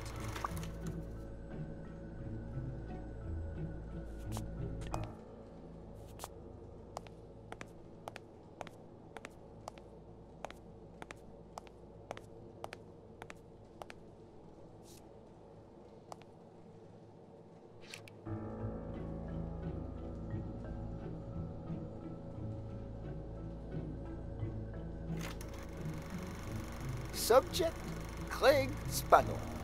Treatment, day 0. The subject is a veteran baseball player who has lost speed, strength, and agility due to the regular aging process. The patient refers intense pain on the right scapula, most likely caused by an old injury. Unfortunately, due to the injury's nature, surgery is not advised. The goals of our medical approach are twofold: to relieve pain caused by the prior injury so that the subject can play without symptoms, and to help the patient regain the physical condition lost in the aging process, thus allowing him to perform at elite levels. To that effect, he will receive daily administration of strong opioids along this treatment. Day 128. Treatment so far has been a success on all fronts. The patient no longer feels pain when using his right arm, circumstance that allows him to pitch without fear. Furthermore, the patient's athletic performance is not only up to par with that displayed at the height of his career, but it has even exceeded all expectations, improving the subject's precision and focus.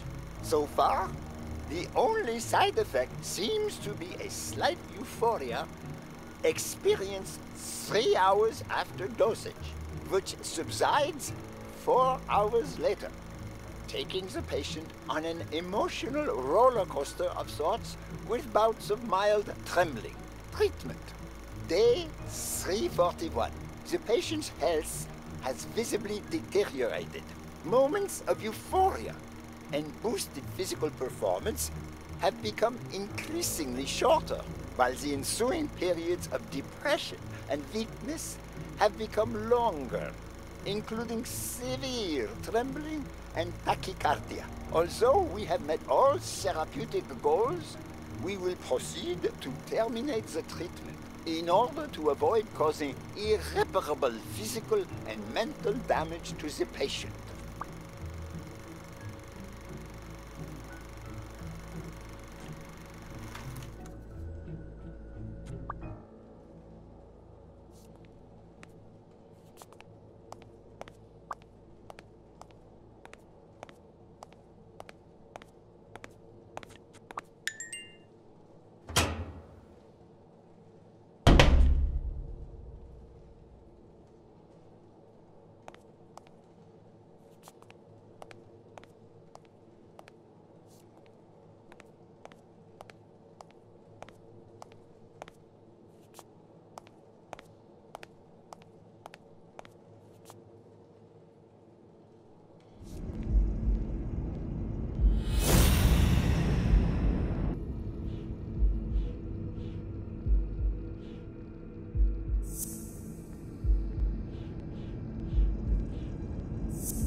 If she's still in love, why does she claim she hates him? What is she hiding?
Mitchell is cashing in by selling drugs to enhance athletes' performances.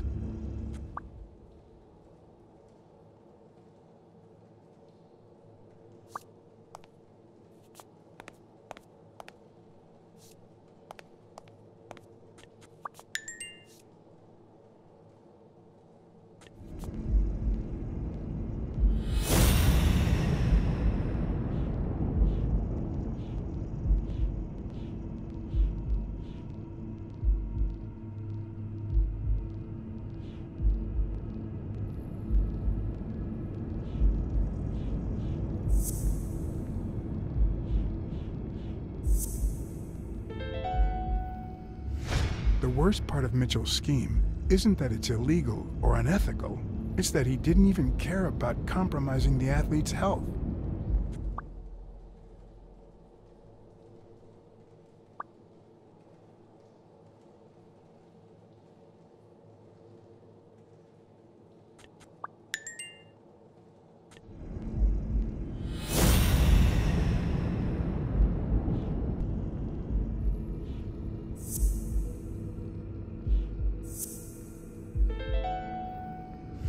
Mitchell, who fought with Dunn during the war, tried to pass as Yale's doctor.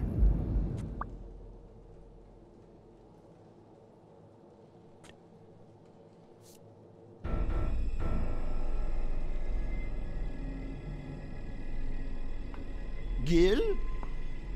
You know you're not allowed down here. You know you're not allowed. It's... You bastard! I kill you right here, right now! I don't know. You don't know? How much did Mitchell pay you for your soul? It's not about the money.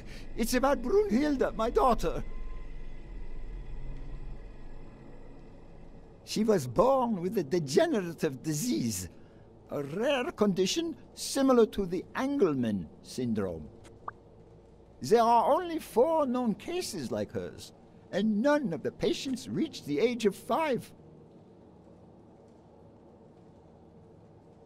But I couldn't give up. I continued to research and found something. It didn't make her better, but anyway, that same treatment used on healthy subjects seems to improve their stamina and their reflexes. It also seems to improve their pain threshold. Somehow, the Reich heard about my experiments and tried to recruit me to create super soldiers. Yes, that Reich. We're talking late 30s, Berlin.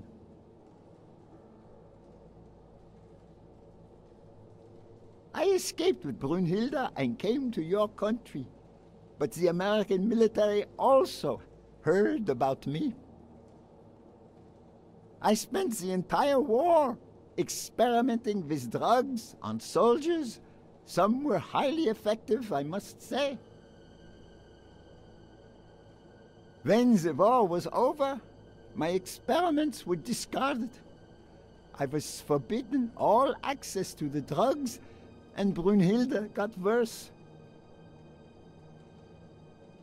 But then God sent me Angus Mitchell. We had met during the war, and he came to offer me a deal. I would make drugs for athletes, and he would sell them. With my earnings, I could pay for Brunhilde's treatment.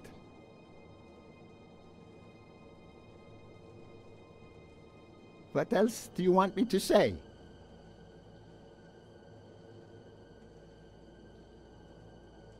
I noticed Yale's name appears twice on your list of athletes. One mention was crossed out. Why? I don't know. A couple of months ago, Mitchell told me to prepare pills suited to his profile. But a week ago, he told me to stop. And then 2 days ago, he asked me to make them again. About those pills.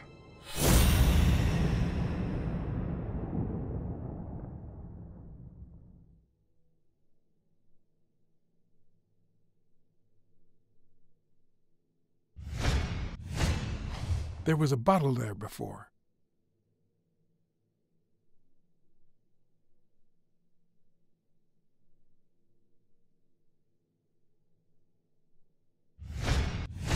What is he looking at?